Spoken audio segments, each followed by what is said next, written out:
के प्यारे दुलारे सभी प्रेमी भाई बहनों को सादर साप्रेम जय गुरुदेव।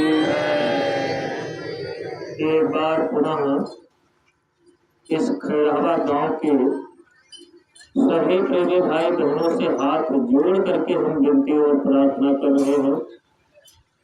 प्रेमियों, आज आप सब थोड़ा सा समय जरूर निकालें।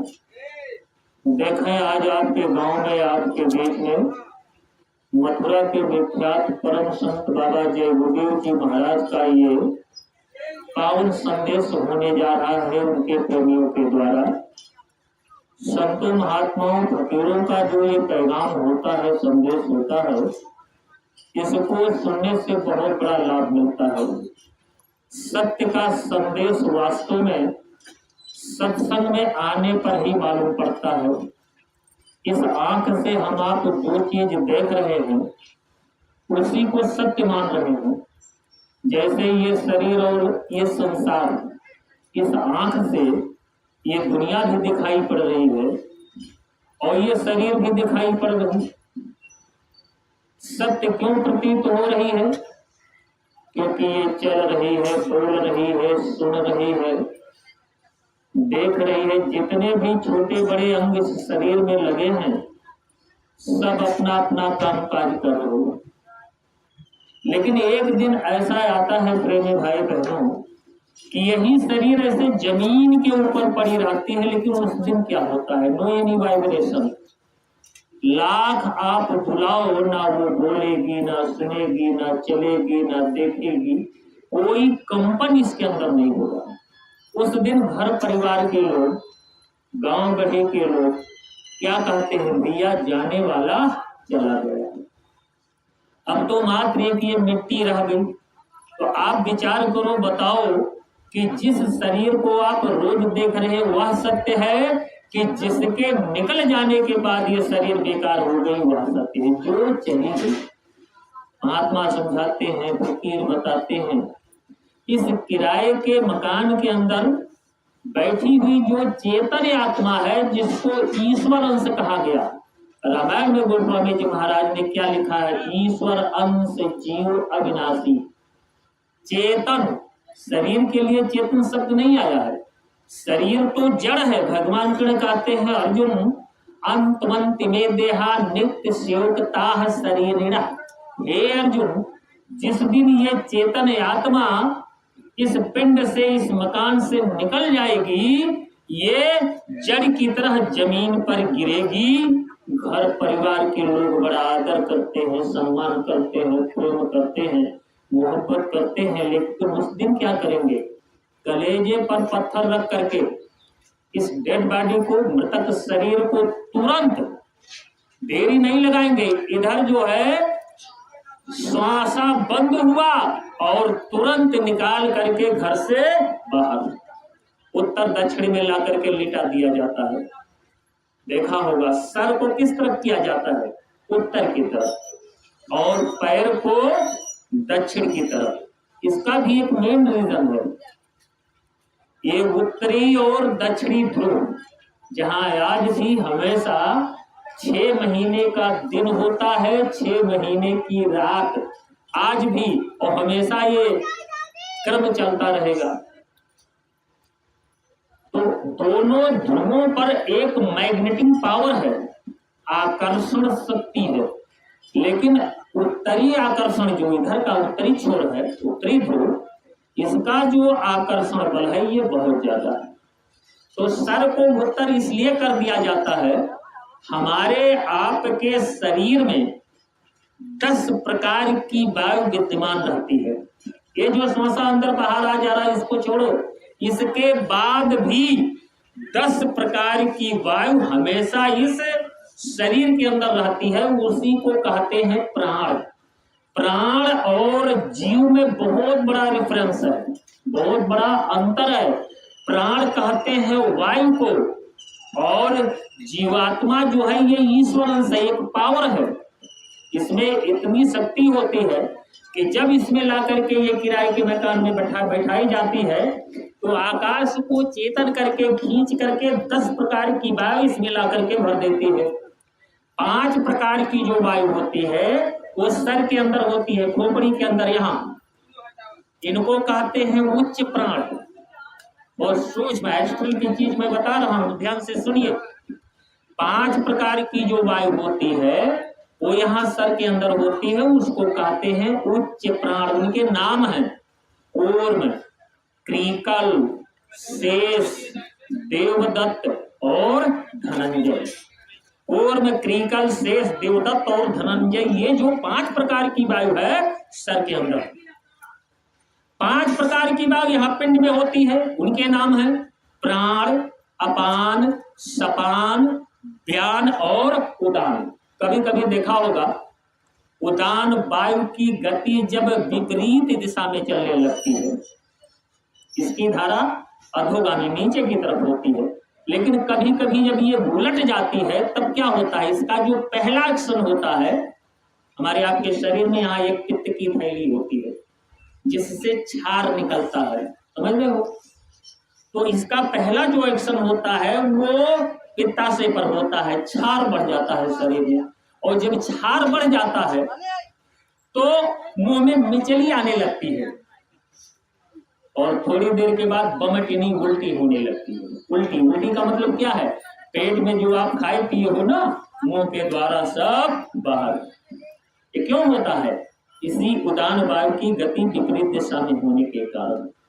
तो 5 प्रकार की वायु यहाँ खोपड़ी के अंदर, जिसको उच्च प्राण कहा गया, कूर्म, क्रीकल, शेष, देवदत्त और धनंजय। 5 प्रकार की वायु यहाँ पिंड में प्राण, पान, सपान, व्यान और उदान।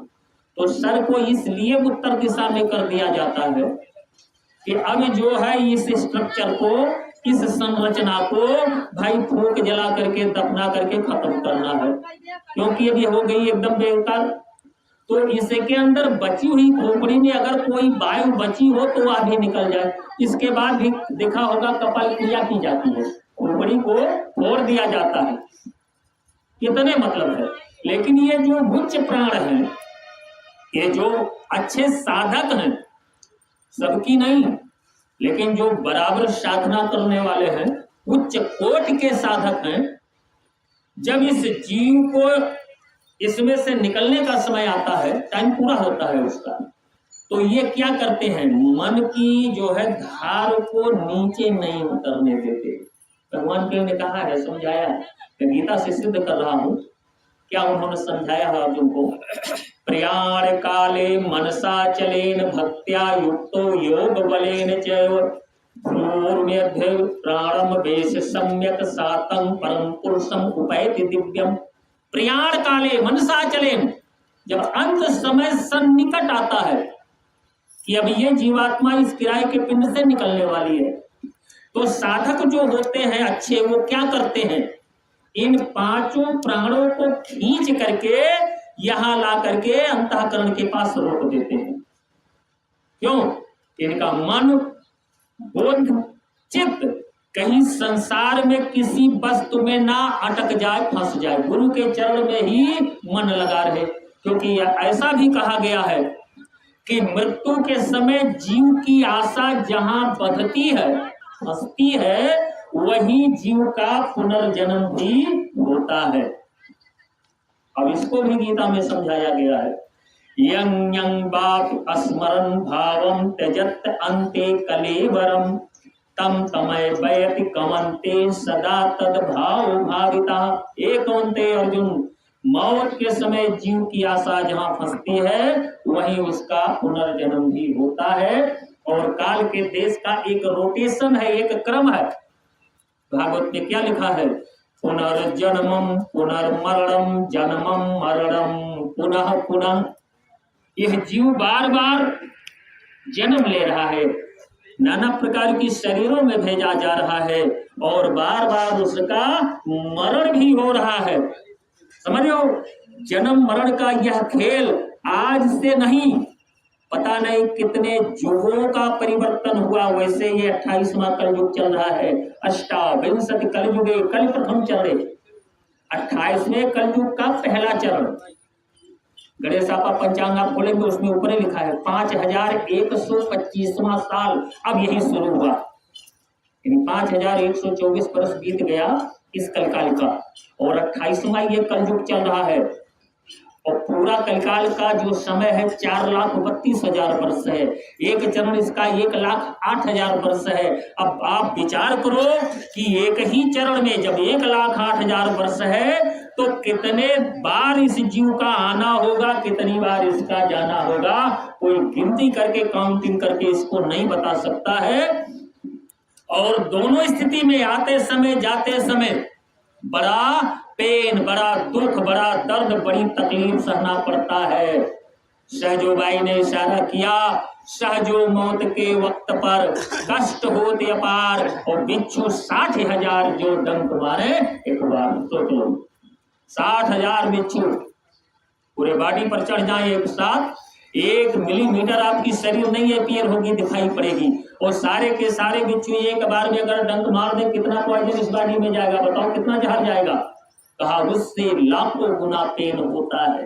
दोनों स्थिति में आते समय जाते समय गोस्वामी जी महाराज ने रामचरितमानस रामायण में भी दर्शाया है, जन्मत मरत दुसह दुख, दुसह माने असहनीय पीड़ा। तो प्रेमी भाई बहनों, ये जो मानव शरीर हमको आपको मिली है, ये भी बहुत दुर्लभ बताई गई है, और बहुत दुख सहने के बाद ये मिला करती है। कबहु करी करुणा न देही, देत ईस बिन हेतु समेही, नर्तन भव बारिध कह बेरो। लेकिन शर्त है कि केवल मानव शरीर जो जिसको भवसागर की एक छोटी बेड़ा बताई गई, इसी से नाम रूपी नौका पर, जहाज पर जो महात्मा लेकर के आते हैं, छलांग लगाई जाती है, लेकिन इसकी जो चाल है, इसकी जो दिशा और गति है, विपरीत चल रही है। किधर चल रही है? जहां माया इसको ले जा रही है। मन ही इसका ड्राइवर है शरीर का, और मन की लगाम किसके हाथ में है? डोरी माया के हाथ में है। समझ रहे हो? और माया काल निरंजन भगवान की एक शक्ति है, बहुत पावरफुल है। माया क्या है? तो स्वामी जी ने लिखा है कि मैं अरु तोर तोर तय माया, जेहि बस की में जीवन निकाया। गोगवानी इंद्रियां होती है, गो गोचर जहां लगी मन जाई, सो सब माया जाने वो भाई। शिव चतुरानन जाहि डराही, अपर जीव के लेके माई। इतनी प्रबल है वो माया। शिव चतुरानन, चतुरानन माने ब्रह्मा होता है। ऐसे ऐसे लोग माया से डरते हैं, लेकिन आज का मानो अगर बताया जाए तो सुनने को राजी नहीं होता है। जब सत्संग में आओगे तब लाइफ का जो रियल फैक्ट है, जीवन की जो सच्चाई है, तब न समझ में आएगी। तो गोस्वामी जी महाराज ने कहा, कबहु करी करुणा न देही, कभी कभी मालिक दया करके, क्योंकि ये जन्म मरण 4 खानुओं में जो 84 लक्ष शरीरें बताई गई, 30 लाख स्थावर में, 27 लाख उपमज खान में, 23 लाख अंडज खान में, और 4 लाख पिंडज में। तो जोड़ लीजिए 30 प्लस 27 प्लस 23 प्लस 4 कितना हुआ? 84 लख 84 भरम के पग पर यट क्यों आए। और अब की पासा पासा माते हैं, कहते हैं कोई तत्वदर्शी महात्मा अगर नहीं मिला, कामिल मुर्शिद नहीं, तो सत और असत का क्या भेद है कोई जान नहीं सकता है, या तो संत ही बताते हैं। तो मानव शरीर का पाना एक बहुत ही समझो रेयर कॉम्बिनेशन है, मतलब अति दुर्लभ ये संयोग है। देवी देवता भी इस मानव शरीर के लिए तरसते और तड़पते हैं। हमारी यही कह रही है, बड़े भाग मानुष तन पावा। सुर दुर्लभ, देवी देवता भी इस मानव शरीर के लिए तरसते हैं, जल्दी पाते नहीं है। भगवान से कहते हैं, प्रभु स्वर्ग से, वैकुंठ से, ब्रह्मलोक से मृत्यु लोक में उतार दीजिए, लेकिन मानव शरीर दिलवा दीजिए। क्यों? इसमें क्या खास बात ऐसी है? दुनिया के लोग तो स्वर्ग वैकुंठ की इच्छा करते हैं, और वो देवी देवता जो उतनी ऊंचाई पर हैं, मानव शरीर के लिए प्रार्थना याचना गुजारिश सिफारिश इल्तिजा करते हैं कि वहां से हमको मृत्यु लोक उतारिए प्रभु, लेकिन मानव शरीर दिलवा दीजिए।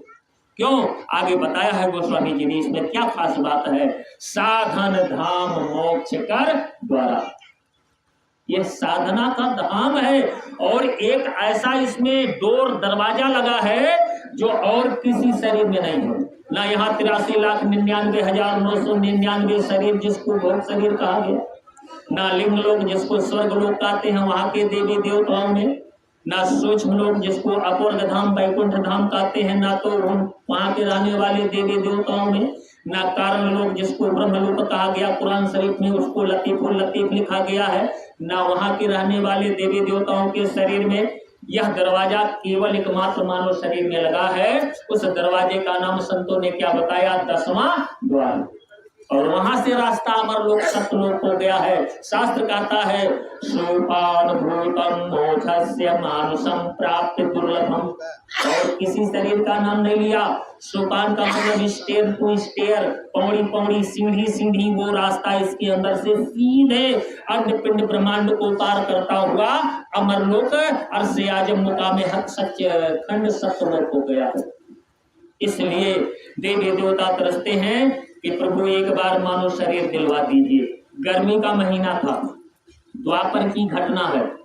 भगवान श्री कृष्ण जब आए थे तो एक दिन द्वारिकापुरी में अपने जो है कमरे के अंदर बैठे थे। महारानी रुक्मिणी भी वहीं पर थी, जिनको लक्ष्मी अवतार कहा गया। अचानक भगवान श्री कृष्ण बड़े जोर जोर से हंसने लगे। जब हंसने लगे, माता रुक्मिणी जी ने क्वेश्चन कर दिया, प्रश्न कर दिया, कहा प्रभु मैंने कुछ कहा नहीं, हमारे आपके अलावा तीसरा इस रूम में है नहीं कोई, ये अचानक आप ये लाफिंग क्यों कर रहे हो, जोर जोर से हंस क्यों रहे हो, रीजन क्या है, कारण क्या है? मैंने तो कुछ कहा नहीं। भगवान श्री कृष्ण ने फर्श पर, जो नीचे का फ्लोर था फर्श, उंगली से इशारा किया, कहा रुक्मिणी जरा इसको देखो। रुक्मिणी महारानी ने जब नजर को नीचे किया तो देख क्या रही, एक काला काला चींटा जा रहा था। क्या था? चींटा, ये चुटोर। आगे थोड़ा सा मीठा गिरा हुआ था, गुड़ घेरी जो भी समझ लो। अब उसी तरफ ये जा रहा था दौड़ता हुआ। भाई मीठा सबको अच्छा लगता है। अब कोई शुगर का पेशेंट है, डॉक्टर ने मना कर दिया, भाई चीनी मत खाना, गुड़ मत खाना, कार्बोहाइड्रेट जिसमें ज्यादा पाया जाता है, जैसे चावल है, गंजी है, आलू है, यानी कंद की चीजें मत खाना। तो अब मजबूरी में अच्छा तो लगेगा, लेकिन शुगर बढ़ जाएगी तो क्या करें, लागत तो आएगा।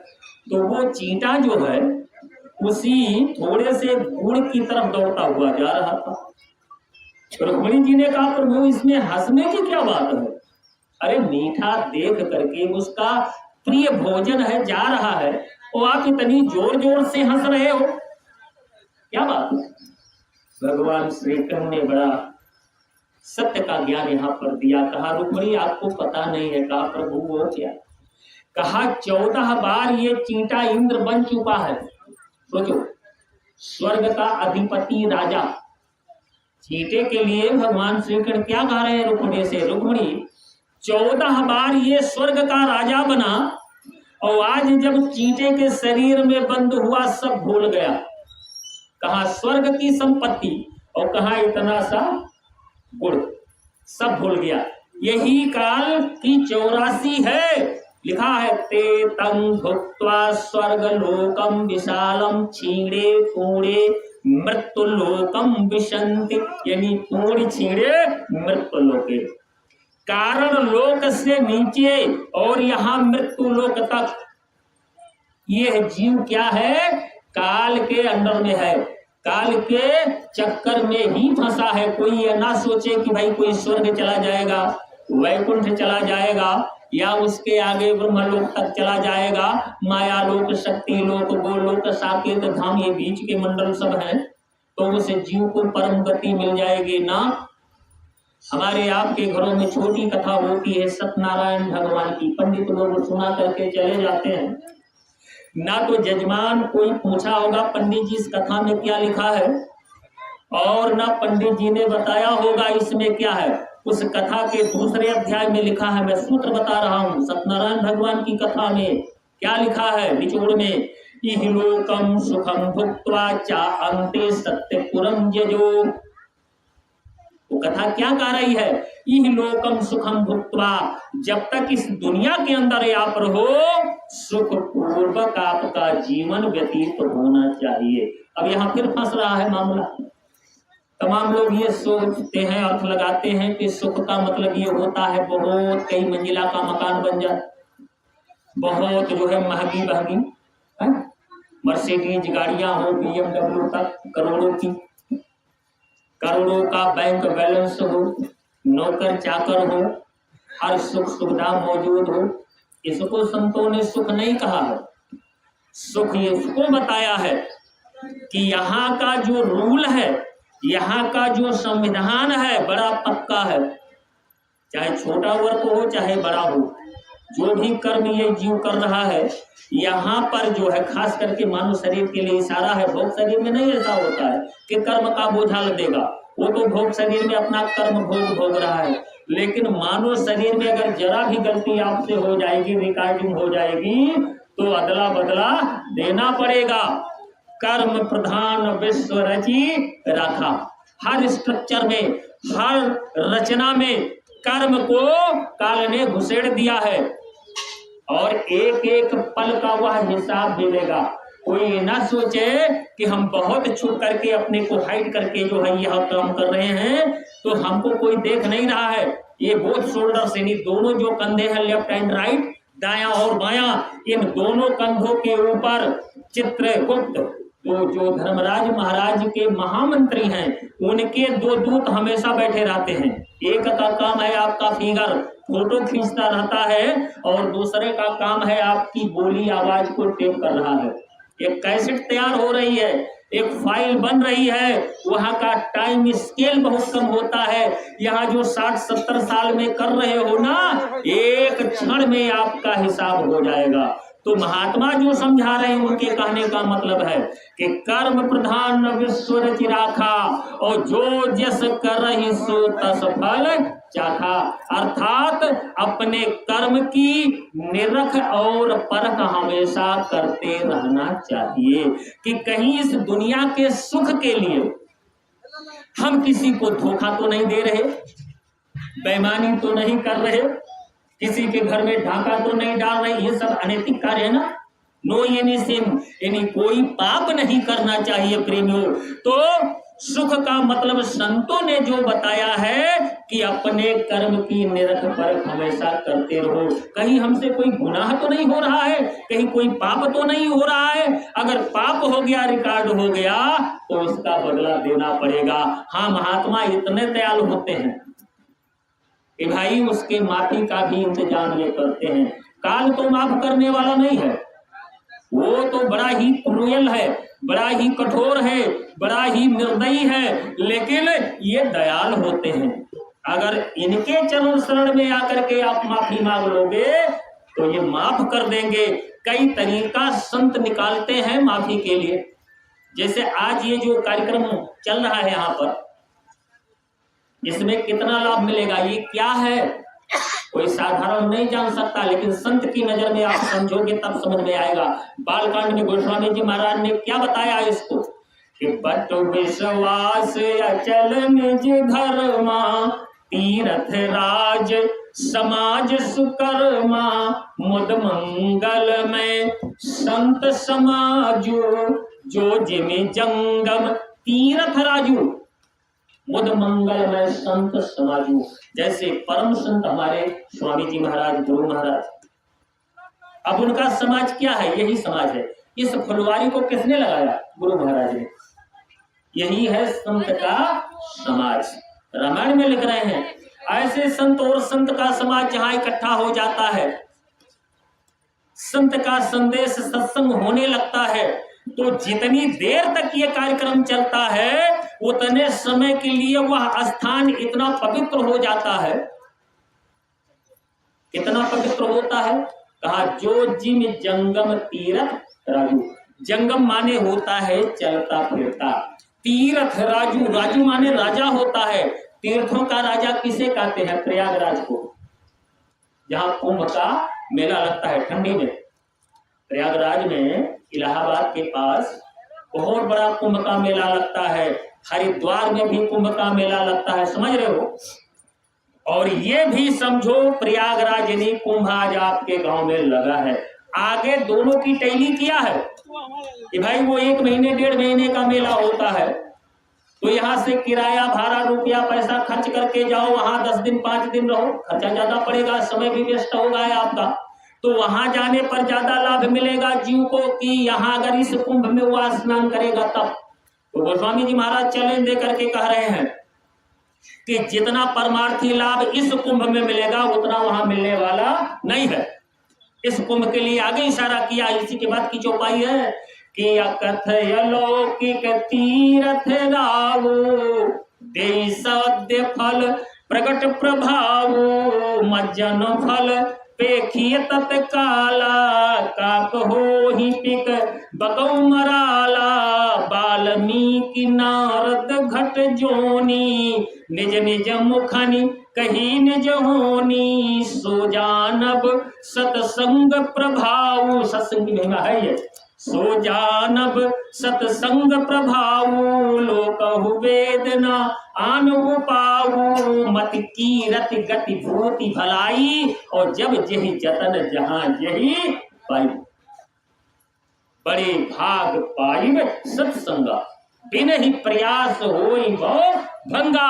भव सागर को पार कराने की शक्ति सामर्थ्य सत्संग में बताई गई है। सोच लो प्रेमो कितना बड़ा ये परमार्थी लाभ देने वाला कार्यक्रम होता है। इसलिए गोस्वामी जी महाराज कह रहे हैं आकथ, पहला शब्द मानस में इसके आगे आकथ लिखा है।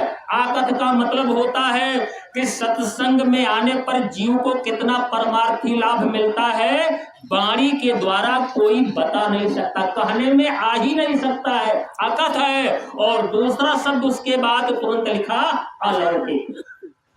लौकिक नहीं अलौकिक लाभ देने वाला है। जब जीव का समय पूरा होगा इसमें से जैसे ये बाहर निकलेगा तुरंत इससे जो धन आप जमा करोगे वह अपना काम शुरू कर देगा। अकथ अलौकिक तीर्थ राव, राव माने राजा, फिर रिपीट किया है। कहा ये अकथ भी है अलौकिक भी है। कौन? प्रयागराज। राव माने राजा, प्रयागराज। तो प्रेमियों सत्संग को साधारण में नहीं लेना चाहिए। सत्संग में जीव जब आते हैं बैठ करके श्रवण करते हैं सुनते हैं तो मान लो जान अनजान में कोई पाप हो गया हो, कोई गुनाह गलती हो गई हो तो सत्संग में आने पर उसकी धुलाई हो जाती है। ये मैं नहीं कह रहा हूँ, रामायण आपकी कह रही है कि सत्संग जल जब कोई पावे और मैलाई सब कट कट जावे। 2 तरह से यहाँ लाभ मिलता है। एक तो फोटो के माध्यम से गुरु महाराज का दर्शन। अरे इतना बड़ा गांव है, पूरे गांव में आप घर घर जाइए, डोर टू डोर, मतलब पूरे, तो हर घर में आपको किसी न किसी देवी देवता की फोटो मिलेगी। किसी के घर में दुर्गा जी की फोटो लगी है, किसी के घर में भगवान श्री कृष्ण की फोटो लगी है, कैलेंडर लगा है, किसी के घर में राम जी की, किसी के घर में हनुमान जी महाराज की, किसी के घर में काली मैया की। और लोग नहा धो करके सुबह जब फोटो के सामने जाते हैं तो क्या करते हैं? बड़ी श्रद्धा से मत्था टेकते हैं, प्रभु प्रणाम। और वहीं आप एक प्रश्न कर दो, भैया आप किसको प्रणाम कर रहे हो? अरे देख नहीं रहो, ये दुर्गा जी हैं, काली जी हैं, भगवान कृष्ण है, राम जी हैं। अच्छा तो राम जी किसको मिले थे? किसने फोटो खींचा? कहाँ मिले थे? किस कैमरामैन ने फिगर खींचा? तब कहेंगे भैया ये असली ना ही हो, नकली हो, काल्पनिक हो। वहां उनको कहना पड़ेगा ये असल नहीं है, नकल है, कल्पना करके बना दिया गया। लेकिन ये जो फोटो आप देख रहे हो ये काल्पनिक फोटो नहीं है। 10 जुलाई 1952 अर्दली बाजार वाराणसी से परम पूज्य स्वामी जी महाराज लोगों को दर्शन देना, नाम दान देना, सत्संग देना शुरू किया। 18 मई 2012 को परम धाम गए। 60 वर्षों तक हमारे आपके बीच में रहे। भारत का कोई कोना नहीं बचा है जहां गुरु महाराज के चरण न पड़े हो। उसी शरीर से लिया गया ये फोटो है। तो अगर उन नकली फोटोओं में, काल्पनिक फोटोओं में शंकर भगवान, राम जी, कृष्ण जी नजर आ रहे हैं, दुर्गा जी, तो क्या इस फोटो में गुरु महाराज नजर नहीं आएंगे? आएंगे। भाव होना चाहिए, जाकी रही भावना जैसी, प्रभु मूरत तीन देखी तैसी। मानस का एक प्रसंग है। गुरु विश्वामित्र महाराज राम और लक्ष्मण को मांगने आए थे। कहां? अयोध्या में। क्यों आए थे? राक्षस उस समय बड़ा अत्याचार कर रहे थे। पूरी पृथ्वी पाप से बोझिल हो चुकी थी और आज भी उसी स्टेज पर लगभग ये पहुंच चुकी है। बहुत थोड़ा बाकी है और जैसे उस पॉइंट पर ये पहुंची तुरंत समझो कि कहर गिरना आना शुरू हो जाएगा, शोर मचेगा, दुनिया में हाहाकार मच जाएगा। वो समय बिल्कुल करीब है। कुरान शरीफ में भी लिखा है, हमारे महात्मा भी इसको बता करके गए। आज से 9.5 वर्ष पहले सूरदास जी महाराज ने जब भविष्यवाणी किया तो अपनी भविष्यवाणी में उन्होंने क्या कहा है? रे मन धीरज क्यों न धरे, संबत 2000 के ऊपर और 21वीं सदी लगने से पहले। कौन सा संबत चल रहा है? 2079। 2079, केवल 21 वर्ष और बाकी है। उसके बाद 21वीं सदी प्रारंभ हो जाएगी। इसी 21 साल में समझो सब कुछ हो जाएगा और 21 से ज्यादा है भाई। 2079 संबत ये वर्तमान चल रहा है। अब 21 साल तो इसके बाद तो 21वीं सदी लग जाएगी और 21वीं के पहले और 2000 के ऊपर इसी में परिवर्तन निश्चित है। अब तो इतना समय भी नहीं लगेगा क्योंकि चारों तरफ दिखाई पड़ रहा है कि समय एकदम करीब आ चुका है। तो उसमें बताया गया अंतिम निचोड़ में, काल ब्याल से वही बचे जो सतगुरु ध्यान करे। जो गुरु की छत्र छाया में रहेगा वो बच जाएगा। तो ऐसे उस समय भी राक्षस बढ़ गए थे। रावण का राज्य था, चारों तरफ हाहाकार। तो विश्वामित्र महाराज आए अयोध्या में। जैसे अयोध्या में आए, महाराज दशरथ की नजर पड़ी, दरबार में आए, सिंहासन से उतर पड़े, पकड़ करके बिठाया, जल मंगा करके चरण पखारा, धुला, चरणों तक लिया, चरणामृत जिसको कहते हैं, पूरे घर में उस जल को महल में जो है छिड़कवाया। और यही कारण आगमन तुम्हारा, कहूँ सुकरत न लावहु बारा। भगवान आप बक्सर से चल करके, विश्वामित्र महाराज शुरू में कहाँ रहते थे? बिहार में एक स्थान है बक्सर, और बक्सर से चल करके बिहार से वो भी ऑन बाई फुट पैदल यात्रा अयोध्या आए। महाराज दशरथ हाथ जोड़ करके कह रहे हैं, प्रभु आप इतनी दूर चल करके आए हैं, कोई विशेष बात होगी, बताइए हम आपकी क्या सेवा करें? आप आदेश करें और आपके आदेश का तुरंत हम पालन करेंगे। कि कारण आगमन तुम्हारा, कहूँ सुकरत न लावहु बारा। तो कहा राजन मैं इसलिए आया हूँ कि जब मैं पूजा अर्चना करता हूँ, यज्ञ हवन करता हूँ, उस समय का ये विधान था। कलयुग का ये नियम नहीं है। कलयुग जोग यज्ञ नहीं ज्ञाना, एक आधार नाम गुण गाना। यही कलिकाल न साधन पूजा, जोग यज्ञ जप तप व्रत पूजा, कलयुग केवल नाम आधारा। सुमेर सुमेर नर होतरहि। बेस क्या है? आधार क्या है? नाम। और सोई नाम है संतन पासा। जब संत के चरण शरण में ये जीव लगेगा, ये नामी होते हैं, नामी की दौलत इनके पास होती है। खैर महाराज दशरथ ने जब पूछा भगवान आपकी क्या सेवा करें। तुरंत कह रहे हैं विश्वामित्र महाराज, अनुज सहित दीजे रघुनाथा। अनुज छोटे भाई लक्ष्मण के लिए आया है। महाराज इन्हीं दोनों पुत्रों को आप हमें दे दीजिए। अनुज सहित दीजे रघुनाथा और निशिचर बध में बसना था। आप इन्हीं दोनों पुत्रों को दे दीजिए, इन्हीं के द्वारा बड़े बड़े राक्षसों का हम संहार करवा देंगे। और जैसे इतना कहा विश्वामित्र महाराज ने, देखो जिसके घर में राम आए पुत्र बन करके जिनके, वही नहीं राम को पहचान पा रहे हैं। आज फोटो देख के कैसे राम को पहचान पाएगा भैया? महाराज दशरथ नहीं पहचान पा रहे ये राम लक्ष्मण है कौन। सुनी राजायति। अब देखिए संत कभी जो है कड़वी बाणी नहीं बोलते, दयाल होते हैं।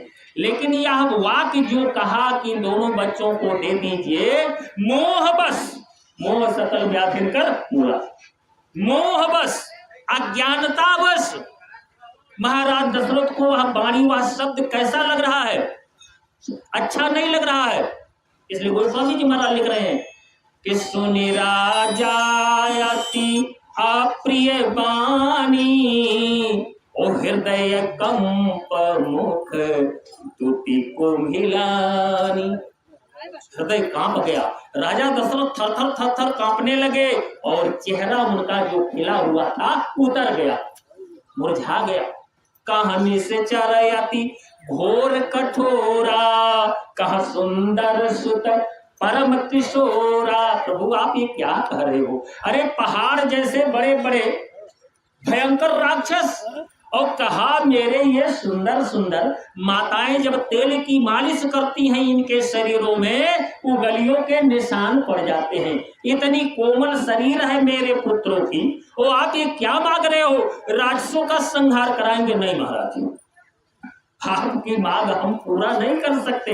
हाँ अगर आपको वहां दिक्कत है, तकलीफ है, आप वहां से चले आओ अयोध्या में कि मांगहु भूमि धेनु धन कोसा, सर्वस देहु आज सहरोसा, देह प्राण ते प्रिय कछु नाई, सो मैं देव निमिष एक माही। मांगहु भूमि, जितना बड़ा आप आश्रम बनवाना चाहें उतना जमीन मैं आपको साहस दे रहा हूं, कोई कीमत नहीं। भूमि धेनु, जितनी गायों की आवश्यकता हो मांग लीजिए। धन, पूरा कोष खजाना मैं आपको देने के लिए तैयार हूं। धन कोषा, यहां तक कहा देह प्राण ते प्रिय कछुनाई, सो मैं देव निमिष। आप अगर मेरे प्राणों को भी मांगे मैं तनिक भी हिचक नहीं करूंगा, लेकिन आप जो मांग रहे हैं यह उचित नहीं है। इसका मतलब क्या है कि जिसके घर में आए वही नहीं पहचान पा रहे हैं ये कौन सा पावर आया है। तो आज आप जो है ढोल पीट करके बुला रहे हो। अरे जब तक कोई परख कराने वाला, पहचान कराने वाला नहीं मिलेगा आप नहीं, क्वाइट इम्पॉसिबल, बिल्कुल असंभव है। और पहचान कराने वाले दुनिया में केवल संत और महात्मा फकीर ही होते हैं। तब वशिष्ठ बहुविध समझावा। वशिष्ठ महाराज भी बगल में बैठे थे, बहुत समझाया बुझाया। कहा देखो बड़े क्रोधी भी हैं, कहीं ऐसा ना हो कर से श्राप दे दे। तब वशिष्ठ बहुविध समझावा, नृप संदेह नाश कह पावा। फिर भी लेकर के जब चलने लगे, कहा भगवान ये थाती में जैसे दे रहा हूं साकुशल वापस भी करना, लेकिन संत से जो जुड़ जाता है उसका ना तो भौतिक में कुछ हानि होती है, नुकसान, और ना परमात्मा में। दोनों जहां के सुख को प्रदान करने वाले ये संत महात्मा फकीर होते हैं। आगे फिर लिखा है, जे गुरु चरण रेम सिर धरही, ते जन सकल विभव बस करही। सकल विभवों में लोक और परलोक दोनों आते हैं प्रेमियों। संत से अगर प्रेम हो गया तो आपका लोक भी बना देंगे और परलोक भी बना देंगे। कहीं भी दोनों जहां में कहीं किसी प्रकार की कमी नहीं रहेगी। तो वहां जब गए तो बताओ कितना लाभ हुआ। अरे वापसी में जब उधर से आए तो 4 बहुएं भी तो आई थी, जनकपुर गए। जब पहला दर्शन राम और सीता का होता है, कहाँ हुआ था?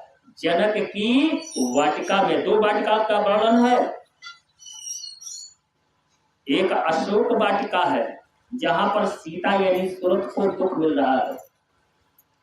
रावण माने क्या होता है? गोस्वामी जी ने इतना मोटा रामायण लिखा है और एक ही श्लोक में पूरे रामायण को किसी घट के अंदर ला करके रख दिया।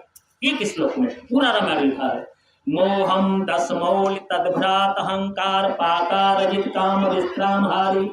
फिर लिखा रमन्ते सर्वभूतेषु स्थावरेषु चरेषु जायनी है रम मारे आत्मा रामा। यह ते नाम भयो तेहि रामा। सब में रमता राम रमैया। राम ही नाविक राम ही नैया। आत्मा राम संत जन जाना। राम तो हर घट के अंदर है। राम बाहर नहीं, आपके अंदर में बैठा है। भवानी शंकरो वंदे, रामायण का दूसरा श्लोक है।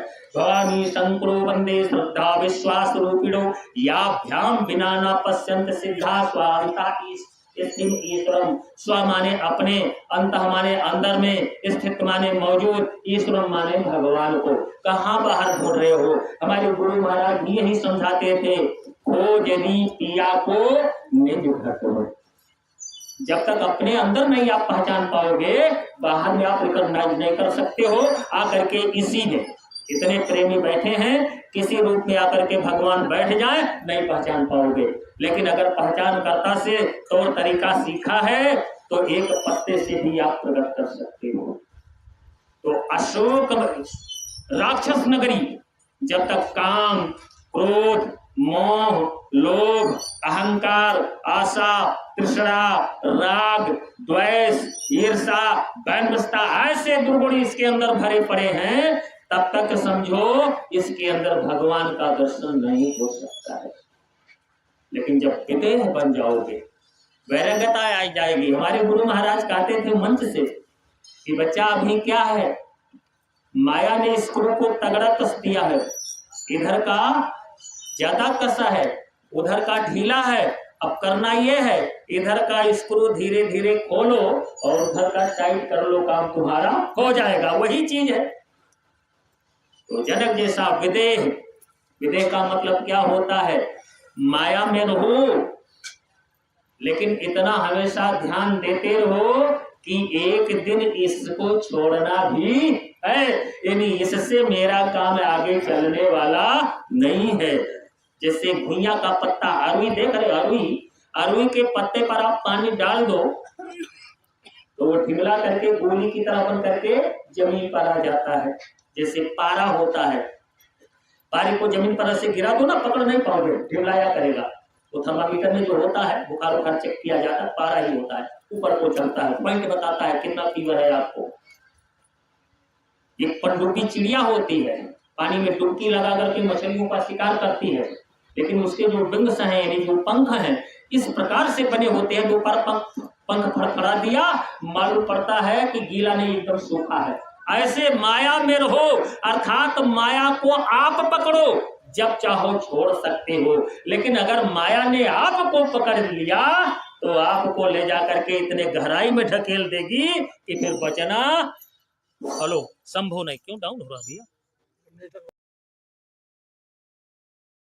चीज है वो ये है कि एक एक श्वास की पूंजी जैसे जैसे हमारी आपकी निकल रही है, तैसे तैसे मौत अपना शिकंजा कसती जा रही है।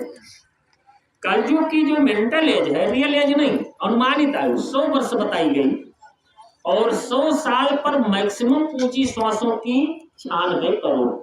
ये 96 करोड़ श्वासा उसके लिए है जो इस किराए के मकान में 100 वर्ष तक जीवित बैठा रहेगा, जिसमें नॉर्मल रूप में सामान्य रूप में हम लोग कितना खर्च कर रहे हैं 24 घंटे में? सही संख्या तो है 21,660, लेकिन इतनी बड़ी संख्या में हमारे महात्माओं ने 60 को भी निकाल दिया तो सीधे सीधे लिख दिया 21,600, यानी 1 मिनट में नियर अबाउट लगभग 15 श्वासा, 1 घंटे में 900 श्वासा और 24 घंटे में 21,600, जिसकी चिंता किसी को नहीं है। लेकिन काल भगवान को चिंता है। क्यों चिंता है? कि जब इस पोल पर हम आप आए तो सबसे पहले कहाँ आना पड़ता है? माँ के पेट में। गादू पक्षी की तरह उल्टे टांगे गए थे। गादू कैसे लटकते हैं उल्टा? तो वहीं पर हमने आपने भजन भक्ति करने का एक वादा किया। दीन दयाल गुरुश्रम भारी, हरहु नाथ मम संकट भारी। अब प्रभु कृपा करो यही भांति, और सब तज भजन करब दिन राति। ये गर्भ का वादा है। यह जीव उस मालिक से कह रहा है कि हे प्रभु, साकुशल हमारा जन्म करवा दीजिए, इस माँ की दहकती हुई जलती हुई भट्टी से हमको बाहर करवा दीजिए। तो भगवान ने पूछा, बच्चा जा करके दुनिया में करोगे क्या? तब इसने कहा केवल भजन करेंगे। कहा कितनी भजन करोगे? 10 मिनट, 15 मिनट, 20 मिनट, 1 घंटा, 2। कहा नहीं 24 आवर्स। अरे भाई दिन रात मिला करके कितना होता है? 24 घंटे। तो कहा अच्छा जाओ, साकुशल इस दुनिया में हम आप आगे दयाल के आदेश पर। अब क्या हो रहा है? अब दुनिया का माया के प्रभाव में, मोह में फंसने के कारण दुनिया का तो सारा काम हो रहा है, लेकिन जिससे इस जीव का कल्याण होना था वही काम पीछे हो रहा। और काल बड़े चालाकी के साथ एक एक श्वास की पूंजी की गिनती कर रहा है। काल निरंजन भगवान का स्थान कहाँ इस शरीर में बताया गया है? जैसा कि कबीर साहब ने अपनी भजन में बताया है, त्रिकुटी मध्य बसा निरंजन मोदा 10वां द्वारा।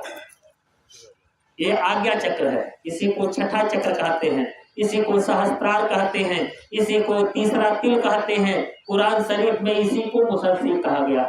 इसी आज्ञा चक्र में, छठे चक्र में यह जीवात्मा बैठाई गई है, जिसके चारों तरफ 4 दल का कमल होता है। चारों पर 4 लोग बैठे हैं। एक पर मन को बिठाया गया, एक पर बुद्धि को बिठाया गया, एक पर चित्त को बिठाया गया, और एक पर अहंकार को बिठाया गया। मन, बुद्धि, चित्त, अहंकार इस जीव को घेर करके बैठे हैं। लेकिन चारों का पहरा लगाने के बाद भी काल निरंजन भगवान को, काल पुरुष को संतोष नहीं हुआ। ये चारों जो हमारे हैं कहीं धोखा न कर जाएं, और यह जीव भजन भक्ति करके मेरे जाल और फांस को तोड़ करके निकल ना जाए, तो खुद आकर के यहाँ बैठ गए लेफ्ट साइड में। बायां स्थान किसका है? काल पुरुष का। और दायां स्थान ये किसका है? दयाल का। लेकिन यह स्थान खाली रहता है। इस स्थान पर दयाल कब आते हैं? जब यह जीव समय रहते हुए और इनके चरणों में मत्था टेक देता है। जब तक गुरु के चरण स्मरण में ये जीव नहीं जाता, तब तक उसके अंदर का ये स्थान तो रिक्त रहता है, लेकिन काल तो बैठा ही रहता है। तो यहाँ बैठ करके काल निरंजन भगवान 2 काम करते हैं। पहला काम तो ये किया कि 10वें दरवाजे को बंद कर दिया, रास्ता ही ब्लॉक कर दिया। और रास्ते जिससे ये जीव फंसने वाला है इसको तो खोल रखा है। 9 दरवाजे जो स्टर्नम में लगे हैं, बाहर में 7 ऊपर 2 नीचे, ये 9 दरवाजा तो खुला है, लेकिन जिससे जीव को लाभ मिलने वाला है उसको काल भगवान ने बंद कर दिया, एकदम क्लोज कर दिया। त्रिकुटी मध्य बसा निरंजन मोदा 10वां द्वारा बंद कर दिया। दूसरा काम उनका ये है कि एक एक श्वास की पूंजी की गिनती कर रहे हैं, कब इसका समय पूरा हो और निकाल करके इसको बाहर कर दे। तो जैसे उदाल है, फावड़ा है, या कोई कीमती चीज है, मान लो आप अपने पड़ोसी से मांग करके ले आओ, भैया आज और कल के लिए आप अपना सामान हमको दे दीजिए, परसों हम रिटर्न कर देंगे, वापस कर देंगे, 2 दिन में हम अपना काम कर लेंगे। अब उसने दे दिया है आपको, ठीक है ना, लेकिन 2 दिन आप नहीं कर पाए, टहलने घूमने चले गए, कहीं रिश्तेदारी में चले गए, तो तीसरे दिन तो वो ले लेगा, फिर आपको मौका देगा। अरे भाई 2 दिन के लिए आप मांग करके लाए थे और 2 दिन आप टहलने घूमने में अगर बिता दिया, तो तीसरे दिन हो सकता है किसी और को कहा हो, वो कहेगा भैया हमारा सामान दो। महात्मा गांधी, राष्ट्रपिता महात्मा गांधी समय के इतने पक्के थे, समय पहले दिया जाता था, इतना बजकर इतना मिनट तक आपसे बात करेंगे, इतना मिनट आपसे करेंगे, इतना मिनट। अगर किसी को 5 मिनट का समय देते थे और अगर वह 2 मिनट देर से पहुंचता था तो केवल 3 मिनट उससे बात करते थे, समय तुम्हारा पूरा हुआ, अब जाओ, ये नहीं है कि 3 मिनट से ओवर हो जाए। अगर कोई 4 मिनट के बाद पहुंचता था तो केवल 1 मिनट बात करते थे। अगर 5 मिनट पूरा हो गया, चलो तुम्हारा समय खत्म। समय के बड़े पाबंद, समझ रहे हो। तो ऐसे काल भी बहुत ही समय का पाबंद है। एक श्वास की पूंजी अगर कहो आपको एक्स्ट्रा दे दे या मिल जाए, मिलने वाली नहीं है। तो हमारे महात्मा कहते हैं भाई ये शरीर भी एक तरह से मगनी मिली हुई है, किराए की है और मगनी मिली है। महात्मा कबीर साहब समझाते हैं, क्या कहते हैं कि मंगनी पायो तन गहनवा जो गई के पहिरू, जो गई के पहिरू हो, जो गई के पहिरू, मंगनी पायो तन गहनवा जो गई के पहिरू। तो विषयी कामी क्रोधी लोभी कहना पड़े नयनवा, इनसे दूर रहो। संग दोष का बहुत बड़ा असर पड़ता है। इसलिए हमारे शास्त्र में लिखा है दुर्जना परिहर्तव्य, यानी दुष्टों का साथ नहीं करना चाहिए, नहीं बहुत बड़ा परमार्थ में आपका वो नुकसान करा देंगे। कि मंगनी पायो तन गहनवा जो गई के, बहुत बड़ा ये गहना है मानो शरीर। कि विषयी कामी क्रोधी लोभी के ना पड़े नयनवा, और लूट ले है तुहका जब कहियो, मांग परी महजनवा, कोसे करबो कवन बहनवा जो गई के पहिरो। कोई बहानेबाजी चलेगी या विनती करो कि जरा बाल बच्चों से कुछ लेन देन है लोगों का, अरे हम चलेंगे, हे धर्मराज महाराज के सिपाही जब पुलिस, हम चलेंगे लेकिन थोड़ा हमको समय दे दीजिए, नहीं तो आप लेकर के चले जाएंगे और कोई दूसरा आकर के कहेगा कि तुम्हारे पिताजी 1000 के बदले वो कहे लाख रुपया लिए थे उधार, तब क्या करेंगे? बच्चे तो हमारे परेशान हो जाएंगे। लेकिन कुछ नहीं, ये जीव निकले उसके पहले इसमें के जितने यंत्र हैं, मशीनें हैं, सब फेल हो जाती है। कान सुनने वाली मशीन है, सुनाई नहीं पड़ता। आंख देखने वाली मशीन है। लोग क्या कहते हैं, भैया भाई मरा ना है लेकिन चीनत पहचानत नहीं है। मतलब क्या होता है, ये जो रेटिना है पुतली, इसके पीछे जो डिस्प्ले लगी है, स्क्रीन प्लेट, पर्दा फट जाता है, एकदम पहचान, क्वाइट ब्लाइंड, अंधापन आ जाता है। तो सारी मशीनें तो फेल हो गई। इतना वो क्रूएल है, इतना वो कठोर है, इतना वो निर्दयी है, तो आपको समय देगा। तो इसलिए कहते हैं महात्मा कि दुष्टों का संग मत करना, अच्छे का संग करना, और संत से लग करके अपना वह काम करना जो माँ के पेट में का करके आए। कि विषयी कामी क्रोधी लोभी कहना पड़े नयनवा, लूट ले है तुहका जब कहियो, और मांग परी महजनवा, करबू से कवन बहनवा जो गई के पहिरो, मंगनी पायो तन गहनवा जो गई के पहिरो।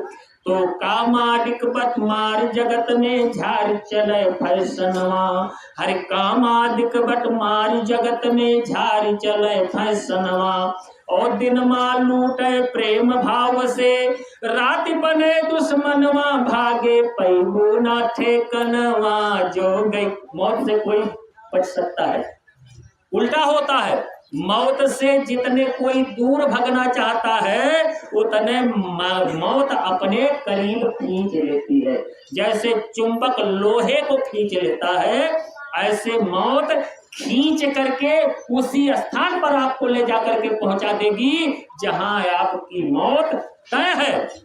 वही बता रहे हैं कि कामादिक बट मार जगत में झार चले फैसनवा, और दिन माँ लूटे प्रेम भाव से, राति बने दुश्मनवा, भागे पैबू ना ठेकनवा जो गई के पहिरो, मंगनी पायो तन गहनवा जो गई के पहिरो। आगे और सत्य का ज्ञान संतों ने कराया। क्या कराया कि कर्म भेद के दाग पड़े ना सोचा कि हो जतनमा, यानी जो इस दुनिया के अंदर कर्म हम आप कर रहे हैं, मैंने अभी थोड़ी देर पहले बताया था कि सुख के लिए संतों ने यही बताया है, अपने कर्म की निरख और परख हमेशा करते रहो। कहीं ऐसा कर्म तो हमसे नहीं हो रहा है कि उसका बोझा लग जाएगा तो बदला देने के लिए फिर आना पड़े। और बीज वासना को जरे तब छूटे संसार, पलटू साहब ने अपनी भजन में बताया है, काल इसी कर्म के आधार पर तो जीव को बार बार रगड़ रहा है। इस 84 में यह जीव कार्बन क्यों चल रहा है? इसी कर्म के बोझे में फंसने के कारण। कि दिहे कर्म कयाण भेद कोई बिरला ही जाने, यानी कर्म की आड़ में और 84 की यात्रा काल इस जीव की करा रहा है। कि दिहे कर्म कयाण भेद कोई बिरला, कौन भेद जानेगा? जो सत्संग में आएगा, संत वाणी को सुनेगा। पशु पंछी सुर नर असुर जलचर कीट पतंग, सबकी उत्पत्ति कर्म से सहजो नाना रंग।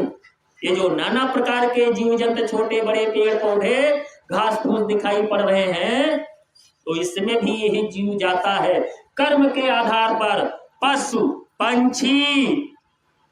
पंछी सुर असुर नर जलचर कीट पतंग, सबकी उत्पत्ति कर्म से सहजो नाना रंग। ये नाना प्रकार की जो रचना में पेड़ पौधे से लेकर के स्थावर पिंड, कर्म के आधार पर ही ये जीव को काल फंसा रहा है। वही समझा रहे हैं कि कर्म भेद के दाग पड़े ना सोचा कि हो जतनवा, और ज्ञान के साबुन रहे साथ में, और मन से करो मलनवा, जुर्मी नैहर के रहनवा, जो गई के पहिरू। ये नैहर है, मायका है जीव का, बहुत दिनों से फंसा है। ससुराल इसकी कहाँ है? अमर लोक।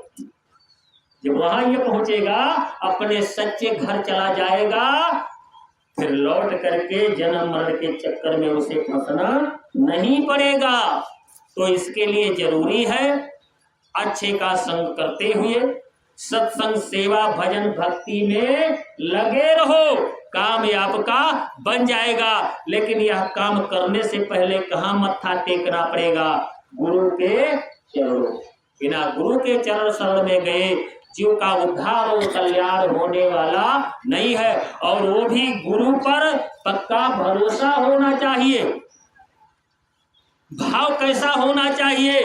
जो कुछ देखो, कर्म के बोझे से बचने का एक उपाय मैं बता रहा हूं। जैसे कोई ड्राइवर है, ठीक है ना, किसी की गाड़ी चला रहा है, ड्राइविंग कर रहा है, बोलेरो हो, बस हो, ट्रक हो, चला वही रहा है, मालिक तो घर पर है। लेकिन मान लो कहीं कोई नुकसान गाड़ी में हो जाएगा तो ड्राइवर का क्या जाएगा? फोन कर दिया, गाड़ी पकड़ी गई, या एक्सीडेंट हो गया, या इंजन खराब हो गया, मालिक उसको बनवाएगा, खर्चा कौन करेगा? मालिक करेगा। ड्राइवर का काम है केवल उसको चलाना। ऐसे इस नैया की जो स्टीयरिंग है उसको इनको पकड़ा दो। जो भी कर्म कर रहे हो, सरकार जैसी आपकी मौज होगी वैसा होगा। कि मेरा आपकी कृपा से, किसकी कृपा से?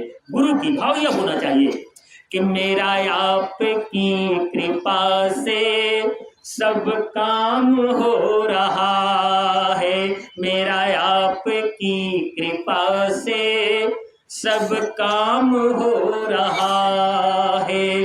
करते हो आप गुरुवर, करते हो आप गुरुवर, मेरा नाम हो रहा है। करते हो आप गुरुवर, मेरा नाम हो रहा है।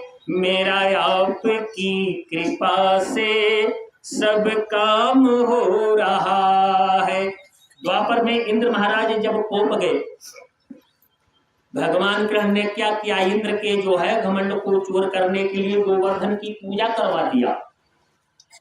अब इंद्र महाराज क्रोध में आए, मोस्ट एंग्री, बहुत क्रोधित हो गए। वरुण देव को बुलाया जो जल के देवता हैं, कहा इतना जल वृष्टि करा दो, इतना पानी बरसा दो कि पूरा ये 84 कोस का ब्रजमंडल सागर बन जाए, समुद्र बन जाए। यानी जमीन खोद करके बहा दो, इतना गड्ढा हो जाए गहरा, सागर की तरह लहराने लगे। अब काले काले बादल घिर आए, सारे ग्वाल बाल दौड़ करके आए। कृष्ण ने अब क्या होगा? अरे आपके कहने पर इंद्र की पूजा बंद करके हम लोगों ने गोवर्धन की पूजा कर दिया। कहा कोई बात नहीं, अब जिसकी पूजा किए हो वो तो जरूर बचाएगा, चलो उसी के पास। सबको लेकर के, मतलब बछड़ा बछड़ी, गाय ग्वाल बाल, गोपी वगैरह सब चले गए। बाएं हाथ की ये जो कनिष्का उंगली है, कानी उंगली, इसी पर गोवर्धन को भगवान ने उठा लिया। लेकिन श्रेय सबको देना चाह रहे थे, इसलिए कहा अरे भैया जिस लाठी डंडे से और गाय चराते हो ना, थोड़ी थाम की तरह आप लोग भी लगाओ। बहुत छोटी सी उम्र है, 5 वर्ष की उम्र है, और 5 वर्ष की उम्र का बालक और इतना बड़ा पहाड़ वो भी कानी उंगली पर उठाया है। तो कहा भैया आप लोग भी थोड़ा टेक लगा दो। 3 दिन बीत गया, 3 दिन 3 रात। जब चौथा दिन लगा, ग्वाल बालों ने कहा अरे कन्हैया उम्र में तू सबसे छोटा है, तो एक काम कर ले, हम लोग तब तक लाठी डंडा से इसको थाम करके खड़े हैं ना, थोड़ी देर तू रेस्ट ले ले, आराम कर ले।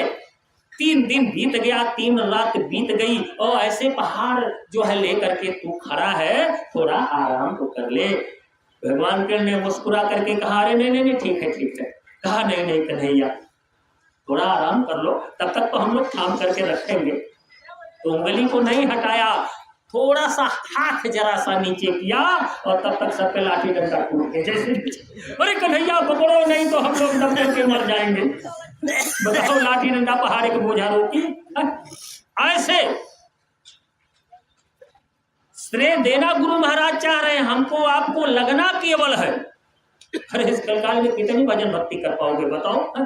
कोटि कोटि मुनि जतन कराई, कितनी ये कठिन है। रामायण में गोस्वामी महाराज ने लिखा कोटि कोटि मुनि जतन कराही और अंत राम कहियावत नहीं। फिर दूसरे जगह प्रमाण दिया है उसी मानस में, ज्ञानवंत कोटिक महको, कहीं करोड़ों में अरबों में कोई बिरला होता है। ज्ञानवंत कोटिक महको, जीवन मुक्त सकृस जग सोऊ। उधर भगवान श्री कृष्ण ने गीता में अर्जुन को समझाया, कहा अर्जुन मनुष्याराम सहस्त्रेषु कश्चित् सिद्धते, कई हजारों लाखों करोड़ों में कोई बिरला होता है, लेकिन अगर इनकी कृपा हो जाए तो क्षण भर में क्या से क्या कर देते हैं। लेकिन भाव ऐसा होना चाहिए कि केवल निमित्त मात्र हम लोग बन जाएं, सब इनके ऊपर डाल दो। सरकार जैसा आप चाहें मैं आपके चरण शरण में लगा हूं, करना करवाना सब आपको है, जैसा आप चाहोगे वैसा होगा। तो कर्म का बोझा भी आप पर नहीं लदेगा, कर्म का बोझा भी नहीं लदेगा, और नुकसान भी नहीं कहीं किसी तरह से होगा। कि मेरा आपकी कृपा से सब काम हो रहा है, मेरा आपकी कृपा से सब काम हो रहा है। करते हो आप गुरुवर, करते हो आप गुरुवर, मेरा नाम हो रहा है, मेरा आपकी कृपा से सब काम हो रहा है। पतवार के बिना भी मेरी नाव चल रही है, पतवार के बिना भी मेरी नाव चल रही है, बिन मांगे ही है गुरुवर हर चीज मिल रही है। अब क्या बताऊं गुरुवर आराम हो रहा है, अब क्या बताऊं गुरुवर आराम हो रहा है। करते हो आप गुरुवर, करते हो आप गुरुवर, मेरा नाम हो रहा है, मेरा आपकी कृपा से सब काम हो रहा है। निशाना कैसा होना चाहिए?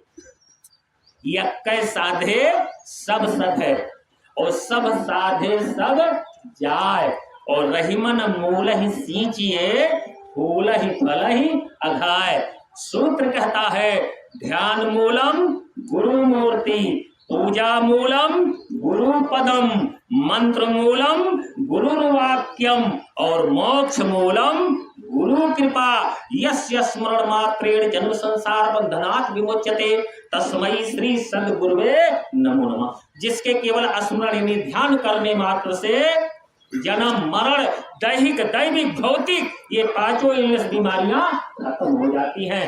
ऐसे सद्गुरु से इसी भाव में प्रेम करना चाहिए। क्या कि मेरी जिंदगी में तुम हो, किस बात की कमी है। मेरी जिंदगी में तुम हो, किस बात की कमी है। मुझे और अब किसी की परवाह भी नहीं है।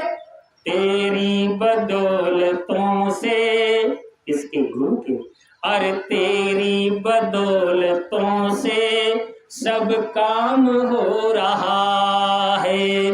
तेरी बदौलतों से सब काम हो रहा है। करते हो आप गुरुवर, करते हो आप गुरुवर, मेरा नाम हो रहा है। मेरा आपकी कृपा से सब काम हो रहा है। दुनिया में होंगे लाखों, तेरे जैसा कौन होगा। दुनिया में होंगे लाखों, तेरे जैसा कौन होगा। तुझे जैसा बंदा परवर, भला ऐसा कौन होगा। अरे थामा है तेरा दामन, थामा है तेरा दामन, आराम हो रहा है। थामा है तेरा दामन, आराम हो रहा है। करते हो आप गुरुवर, करते हो आप गुरुवर, मेरा नाम हो रहा है। मेरा आपकी कृपा से सब काम हो। इस तरह से जब ये भाव होगा कि सरकार, जैसे एक नादान बच्चा होता है, अबोध, अभी मम्मी डैडी अंकल कुछ नहीं बोल पा रहा है, एक चीज आता है रोना। ये सब तो नहीं बोलता है, लेकिन नादान बच्चा है तो रोना नहीं सिखलाना पड़ता। जैसे धरती पर हम आप गिरे तो मुंह से रोने की ही कहां कहां की आवाज है, लेकिन उस आवाज में कितनी कशिश होती है, कितना बल होता है। श्रीमद् भागवत में एक सूत्र लिखा है महात्मा व्यास जी ने, बालानाम रोदनम बलम, बालानाम रोदनम बलम, यानी बच्चों का जो पावर है, जो शक्ति है, जो बल है, वो है रोना। माँ सब कुछ बर्दाश्त कर सकती है, लेकिन उसका नादान बच्चा अगर रोने लगे, कितना भी दुनिया के काम में बिजी व्यस्त हो, सब छोड़ करके वो अपनी लैप में गोद में उठा करके, और जब तक उसका बच्चा चुप नहीं हो जाएगा, माँ को चैन नहीं पड़ेगा। ऐसे सद्गुरु होते हैं। रामायण में लिखा है कि करहु सदा तीन कर रखवारी, और जिमी बालक राखई महतारी। करहु सदा तीन कर रखवारी, और जिमी बालक राखई महतारी। ऐसे सद्गुरु होते हैं। ये कहते हैं बच्चा तुम हमसे प्रेम करो, माता कहो तब भी खुश, पिता कहो तब भी खुश, भाई बनाओ तब भी खुश, बहन बना लो तब भी खुश, स्वामी सर्वेश्वर बना लो तब भी खुश, मल्लाह कहो तब भी खुश, धोबी कहो। इसी बात पर तो एक बार दुनिया में हल्ला उठा, अरे बाबा जय गुरुदेव जी तो धोबी हैं। हमारे यहाँ के एक चौधरी साहब थे, हमारे समझल जाता पिपरहिया एक गाँव है, तो जब नामदान लेके आए गुरु महाराज से, उनके थरिया लोटा घर वाले बहरे कई दिन कहेंगे तो धोबिस मंत्र लेके आए इनके छुआ पानी। बहुत दिनों के बाद, और जबकि गुरु महाराज कहते थे मैं वाशरमैन हूँ, धोबी हूँ, लेकिन ये साधारण कपड़ा धोने वाला धोबी नहीं हूँ, अंतःकरण काया धोने वाला धोबी हूँ। इतना जुलाल, इतना निर्मल, नीट एंड क्लीन कर दूंगा कि बच्चा तुम अपने घर चले चलोगे। महात्मा पल्लू साहब ने इनको धोबी कहा है कि धोबिया फिर मर जाएगा, चादर लीजे धोए, चादर लीजे धोए, मैल है बहुत समानी, चल सतगुर के घाट भर जह निर्मल पानी, चादर भई पुरान दिनों दिन बारी न कीजे, सत्संगत में सौद ज्ञान का साबुन लीजे, छूटे कलिमल दाग नाम का कलप बढ़ावे, चलिए चादर ओढ़ बहुर भौर जल नहीं आवे, पलटू ऐसा कीजिए कि मन नहीं मैला होए, और धोबिया फिर मर जाएगा, चादर लीजे धो। ये मल्लाह भी है, रामायण के उत्तरकांड में लिखा है कर्णधार। कर्णधार माने क्या होता है? मल्लाह होता है। लेकिन आगे शब्द लिखा है, वो कौन है? कर्णधार सदगुरु। वह सदगुरु समय का है, वही मल्लाह है। कर्णधार सदगुरु दृढ़ नावा, दुर्लभ साज सुलभ करी पावा। इसके बाद एक दोहा लिखा है, जो न तरे भव सागर, नर समाजी अस्पाय, सो कृत निंदक मंद मती, आत्माहन गति।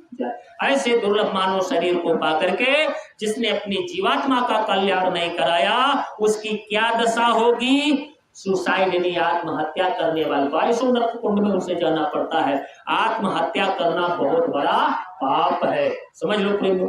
तमाम लोग जहर खा लिया, फांसी लगा लिया, समझ रहे हो, नदी में कूद पड़े, जान दे दिया, आग ही लगा लिया, ये शायद ऐसा नहीं करना चाहिए। अपने प्रारब्ध पर भरोसा रखो, सुख दुख प्रारब्ध के अनुसार मिलेंगे, निशाना आपको सीधा रखना चाहिए। तो ये महात्मा कहते, हमारे गुरु महाराज तो यहाँ तक कहते थे, बच्चा हमको अपना तुम एक सेवक समझ लो।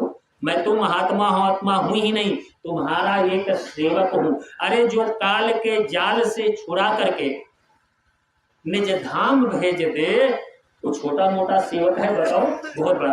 काल इतना बरियार है, भागवत कह रही है, सर्वं काल कृतम मन्ये भवताम चा यदा प्रियम। आत्मा व्यास जी लिख रहे हैं, सर्वम काल कृतम मन्ये भवताम चा यदा प्रियम, यानी जितने भी जीव यहाँ काल माया के देश में हैं, सबकी डोर किसके हाथ में है? जब तक दयाल नहीं मिलेंगे, काल के हाथ में। सो माया बस पर्यो गोसाई, और बधिव कीर मरकट की नाई। सर्वम काल कृतम मन्ये भवताम चा यदा प्रियम। लेकिन जब दयाल इस जीव की डोर को पकड़ लेते हैं, तो आपसे मेहनत करा करके, दर्शन दे करके, सेवा करा करके, भक्ति करा करके, स्मरण ध्यान भजन करा करके, मतलब किसी भी तरह का तिकड़म करा करके पार कर देंगे। तो स्वामी जी महाराज कहते थे, बच्चा मैं तुम्हारा एक छोटा सा सेवक हूं। फुल पावर इनका होता है प्रेमी भाई बहनों। एक जगह सत्संग चल रहा था, तो बहुत भीड़ थी प्रेमियों की। तो एक दिन कहीं से एक आया जयकाल। जयकाल में से सियार होता है, श्रृंगाला, श्रृंगाल सियार, हम लोग याद में सियार कहते हैं। तो सियार आया है, तो का किस ऐसे में चल रहा है, गुरु महाराज बैठ करके बोल रहे, प्रेमी आगे बैठे। तो पहले तो गुरु महाराज का दर्शन किया, एक टक कुछ देर खड़ा होकर के मुंह उठा करके, और गुरु महाराज का जो है दर्शन किया। उसके बाद एक परिक्रमा किया, प्रेमियों सहित पूरे मंच का ऐसे एक राउंड लगाया और रिटर्न हो गया, चला गया। नेक्स्ट डे अगले दिन फिर आया, वही क्रिया, कुछ देर खड़ा होकर के मुंह उठा करके गुरु जी का दर्शन किया, फिर एक परिक्रमा लगाया, फिर चला गया। तीसरे दिन फिर आया, फिर वही किया, पहले गुरु जी का दर्शन किया, एक राउंड लगाया, एक चक्कर, और पुनः गुरु महाराज का दर्शन करके जब वापस हुआ, थोड़ी दूर गया, पतला रास्ता पगडंडी, अब उसी रास्ते पर गिर पड़ा। और गिरने के बाद जैसे मरण पीड़ा होती है ना, रोम रोम में हजारों हजार बिच्छू डंक मारे, उससे भी ज्यादा पेन होता है। सहजो मौत के वक्त पर कष्ट होते पार, और बिच्छू 60,000 जो डंक मारे, लगा हाथ पैर पटकने, मुंह से गाजवाज गिरने लगा। तो दो प्रेमी उस दिन आ रहे थे सत्संग में, थोड़ा देर हो गया था, किसी काम में फंसे थे। लेकिन संतों ने बताया है कि भाई अगर थोड़े समय का भी सत्संग मिल जाए तो बहुत बड़ा लाभ देने वाला होता है। सत्संगति दुर्लभ संसारा, बहुत रेयर चीज है, बहुत दुर्लभ चीज है। सत्संगति दुर्लभ संसारा और निमिष दंड जो ये कहो 12। निमिष दंड, ये जो आईलिड है आपकी पलक नीचे गिरे उठ जाए, एक पल का, यानी सत्संग का अगर एक शब्द आपके अंदर पड़ जाए, लेकिन अमल में लाओ, केवल सुनने से कम नहीं है, जो सुनो कुछ उसमें से पकड़ो, अमल में लाओ। तो ऐसे वो जो है वापस हुआ तो गिर रहा था। अब वो दोनों प्रेमी सोचे कि कार्यक्रम तो बाबा जी शुरू कर दिए होंगे, जरूर कुछ निकल गया होगा, लेकिन अभी कुछ मिलेगा, चलो चलते हैं। अब आए तो देखा कि वहां छटपटा रहा है सियार। अब दौड़ने लगे दोनों, दौड़ करके आए, गुरुजी बाबा जी बाबा जी। बाबा जी बंद हो गए, बोलना बंद किया। कहा बच्चों क्या बात है, क्यों डिस्टर्ब कर रहे हो, यहाँ तो कार्यक्रम चल रहा है, सत्संग का बीच में क्यों बोल रहे हो।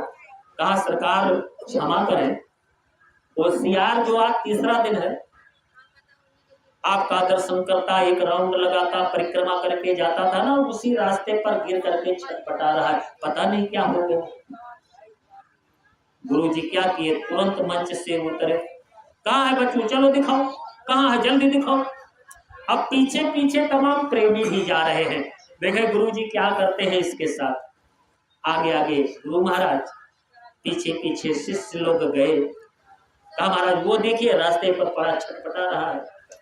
गुरुजी ने देखा उसको तो बैठ गए, सिरहाने जाकर के, मुड़वारी मोड़ की तरफ, सर की तरफ जाकर के बैठ गए। और सियार के कान के पास गुरुजी अपना मुंह ले गए। क्या कहा प्रेमी सुन नहीं पाए, बहुत धीरे से कुछ कहा और बॉडी उसकी शांत हो गई, मतलब चल दिया, शरीर छूट गई। बॉडी जब शांत हो गई तो गुरु महाराज ने क्या किया, उसके पेट पर अपना दाहिना हाथ रख दिया ऐसे, और जोर जोर से रोने लगे। बहुत चिघार मार मार कर रो रहे हैं। गुरु जी को रोता जब देखा लोगों ने, प्रेमियों ने, तो अब सारे प्रेमी भी रो रहे हैं। ये गुरु जी को क्या हो गया, अरे मर गया सियार तो मर गया, आखिर गुरु महाराज रो क्यों रहे हैं। और गुरु महाराज रोने लगे तो सारे प्रेमी भी जो वहां गए थे रोने लगे। गुरु महाराज बड़ी देर तक रोते रहे। रोने के बाद फिर क्या किया, जब चुप हो गए, प्रेमी भी चुप हो गए। अब इसके बाद जोर जोर से हंसने लगे, बहुत जोर जोर से, जितने जोर जोर से रो रहे थे ना, और उतने जोर जोर से बाबा जी हंसने लगे। अभी क्या मिरेकल है, क्या चमत्कार, क्या करिश्मा है, अब शिष्य नहीं समझ पा रहे हैं। इसके बाद कुछ देर हंसे बाबा जी, फिर अपना आंचला उठा करके दे दिया एक प्रेमी को और कहा दो लोग रुक जाओ, जाओ आश्रम से कुटी से फावड़ा उठा लाओ, एक गड्ढा खोद करके और इसी कपड़े में इसकी बॉडी को लपेट करके जमीन में दफन कर दो, दबा दो। दो लोगों को वहां रोक दिया और बाकी कहा कि चलो बच्चों अब सत्संग होगा। सारे लोग चले आए। गुरुजी जब मंच पर बैठे तो दो चार प्रेमी हाथ जोड़ करके खड़े हो गए। बाबा जी ने कहा बच्चों क्या बात है। कहा सरकार एक बात समझ में नहीं आ रहा है। वो क्या। कहा वो सियार जब मर गया तो आप इतना रोए इतना रोए इतना रोए जैसे किसी के घर का कोई मर जाए। अरे घर में किसी की डेथ हो जाती है तो कितना लोग रोते हैं। तो सरकार आप इतना रोए इतना रोए इतना रोए, लगता था कि जैसे घर का कोई मर गया हो। तो बाबा जी ने सोचा कि अब ज्यादा डिटेल में क्या समझाएं। शार्ट में कहा बच्चा सुनो, अब उसके घर का कोई वहां था नहीं रोने वाला, तो हमने सोचा चलो इसके तरफ से हमें रो दे। लेकिन यह बात नहीं है। आप रामायण पढ़ेंगे तब बात समझ में आएगी। बाल कांड में गोस्वामी जी ने लिखा क्या है, वो अनामी मधु प्रभु क्या कहते हैं कि सकल सृष्टि, ध्यान से सुनिएगा इस चौपाई को, सकल सृष्टि मोर उपजाया सब पर मोर बराबर दाया। सकल सृष्टि मोर उपजाया और सब पर मोर बराबर दया। आगे फिर लिखा है सब मम प्रिय सब मम उपजाए तीन मह मनुज अधिक मोहि भाई जब इस पोल पर ये जीवात्मा आती है, खैर वो तो भोग शरीर में थी, मतलब वो जीवात्मा सियार के शरीर में थी, वो भोग शरीर है। लेकिन संत की मौज तो कहा कि भाई सब उसी मालिक के बच्चे हैं, तो यहाँ आकर के अलग अलग हमारा आपका परिवार हुआ, लेकिन हम सब भगवान के ही तो परिवार हैं। और गुरु महाराज ने देखो फिर एक परिवार का संगठन यहाँ भी कर दिया। अब हम लोग कहीं भी जाएं, किसी भी जिले में, किसी में मतलब भारत के किसी कोने में हम लोग निकल जाएं, तो चाहे जी देखी कही है भैया ये क्यों जो गुर्दिया हुआ हो, देखा टोपी हाइट लगाए हैं और जैकेट, बतावे कब नहीं भाई बाजार में चला जा तो बतावे जरूरत नहीं भाई, अपन परिचय दिए जरूरत नहीं भाई, सभी जान जाइए चाहे जहाँ पर लेकिन गुर्दिया हुआ। एक परिवार ला करके एक परिवार के रूप में फिर वो लोग इकट्ठा कर दिया कि नहीं, लोगों को इकट्ठा कर दिया। अब फिजिकल में भी अरे बहुत दिनों से जब 28वां कलयुग चल रहा है, तो हो सकता है किसी जन्म में हमारा आपका यहाँ का भी सगा ही रिश्ता रहा हो, गलत तो नहीं कह रहे हैं। हम इतने दिनों के बाद ला करके और एक परिवार के रूप में स्वामी जी महाराज ने खड़ा कर दिया। तो गुरु महाराज रोए थे किसके लिए? अपने बच्चे के लिए। आज शरीर छूट गई। प्रेमियों ने फिर कहा सरकार कोई बात नहीं अरे नहीं उसके घर का था आप रो दिए, लेकिन फिर हंसने क्यों लगे? और इतना हंसे कुछ समझे में बात नहीं आ रही। कहा बच्चा मेरे हंसने का जो मेन रीजन है वो ये है कि जो गति बड़े बड़े जोगी जोगीश्वर बड़े बड़े साधकों को नहीं मिलता है, वह गति इस सियार के जीव को बड़े आसानी से प्राप्त हो गया। बोलो कोटि कोटि मुनि जतन कराही अंतराम कही आवत नहीं। इतना ये कठिन चीज है। और बाबा जी कह रहे हैं कि उतनी उत्तम गति यह जीवात्मा सहज रूप में ही पा गई, उसको देख करके मैं द्रवित हो गया। तो कहा 3 लोक नवखंड में गुरु से बड़ा न कोई, करता करे न कर सके, गुरु करे सो होय। संभव को संभव करने वाले सदगुरु होते हैं। हमारे एक साधु हैं, नाम है जटाशंकर पांडे, मुन्ना पाड़े भैया जानत हुई हैं, CID पाड़े का लड़का हूँ। इंटर कॉलेज में बाबा जी के वो पढ़ाते हैं, वही मथुरा में, हाँ जहाँ बस्ती जिला लगता है, बस्ती जिला और संत कबीर नगर, लेकिन वो राजा राम बाबू के जो साथ जुड़े हैं, तो दोनों जिला और बगले में सिद्धार्थ नगर लगता है इंटर कॉलेज जहां बना है। और इस तरफ बीच में रोड है और रोड के बाद जो है प्राइमरी स्कूल की बाउंड्री है, उसी में उनका क्वार्टर है। हम जाते हैं तो ज्यादातर वहीं के यहाँ रहते हैं, सारी व्यवस्था है, नहाना धोना लैट्रिन बाथरूम भोजन पानी, जल्दी जाते नहीं वहां जाते हैं। तो वो बता रहे थे, तो उनके एक भाई PSC में है, PSC में पुलिस है, और मुन्ना बाबू। घटना पुरानी है, यही नींव पड़ी थी, जो मंदिर बना है इसकी नींव केवल पड़ी थी और एक गड्ढे की पटाई चल रही थी। वहां तमाम पहले गड्ढे थे, तो झुआ में तसला में तमाम लोग गमछे में मिट्टी ला करके गड्ढे को पाट रहे थे। हाँ।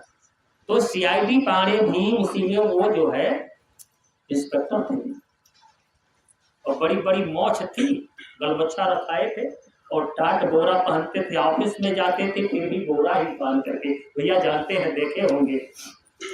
तो हमारे वो साधु हैं, वहीं रहते हैं और सदवाई नेहरू अस्पताल में नर्स के ड्यूटी कर रखी, दोनों प्राणी हुई हैं बाल बच्चा से।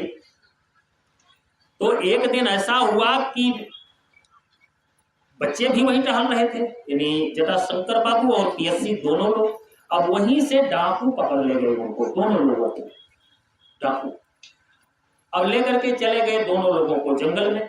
अब उनका कोई पर्व था, तो जंगल में एक काली जी की मूर्ति थी और साल में वो डाकू लोग क्या करते थे, नरबलि देते थे। नरबलि, भेड़ा बकरा नहीं, आदमी को मार करके और काली जी को देते थे, मतलब नरबलि। हालांकि ये पाप है, ये कोई पूजा नहीं है, लेकिन अब डाकू राबे की राबरी करना उनका डकैती करना काम था।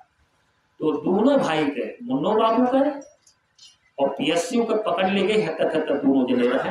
तो ले गई तो पहले जोन बाटे दूध से नहवाई, फिर पानी से नहवाई उन्होंने डकुए, और नहवाई के जोन बाटे चंदन लगाई, और यहाँ सीआईडी पाड़े गए, इसे पूर्ण आभास हो जाए। आज गुरु महाराज से कहीं सरकार हमारे बच्चे नहीं दिखाई दे रहे हैं। तो गुरु महाराज ने कहा अरे यही कहीं होंगे, घूम रहे हैं, कोई मेले में भी आ जाएंगे, चलो चलो अपना काम करो, ड्यूटी करो, चलो वहां मिट्टी डालो। फिर चले गए। अब थोड़ी देर के बाद मन लगा है फिर नहीं आ रहे, आए फिर सरकार अच्छा ठीक है चलो तुम काम करो, अभी हम देखते हैं। स्वामी जी महाराज कोठी में चले गए, बैठे हैं और ये काम कर रहे हैं, मिट्टी बहा रहे हैं पाड़े जी। अब इतने में थोड़ी देर के बाद दोनों फिर आ गए, चंदन वंदन लगा था, आए खोजते खोजते पापा जी आ गए। अब देखा तो चंदन लगा था, तो बेटा कहाँ गए थे, पूछने लगे ये चंदन वंदन कहाँ लग गया। बाबा जी तो ना चंदन लगाते हैं ना किसी से कहा भाई चंदन, अब सब बस कोई लगा ले तो भाई। तब बताए दोनों जने कि हमारे दोनों जने डकुइये पकड़ ले गए और जात रहीन मारे।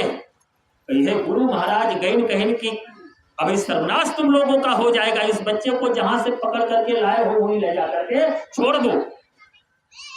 ऐसे प्रकट होकर के गुरु महाराज ने कहा, और सारे डाकू मारे डर के बाबा जी को प्रणाम किए, और फिर एक डाकू से सरदार ने कहा ले जाओ दोनों बच्चों को मेले में छोड़ाओ। तो मैं कहानी नहीं सुना रहा बाबू, हाँ वही रहते हैं, 12 महीने पढ़ाते हैं, इंटर कॉलेज में मास्टर हैं, पहले वकालत करते थे।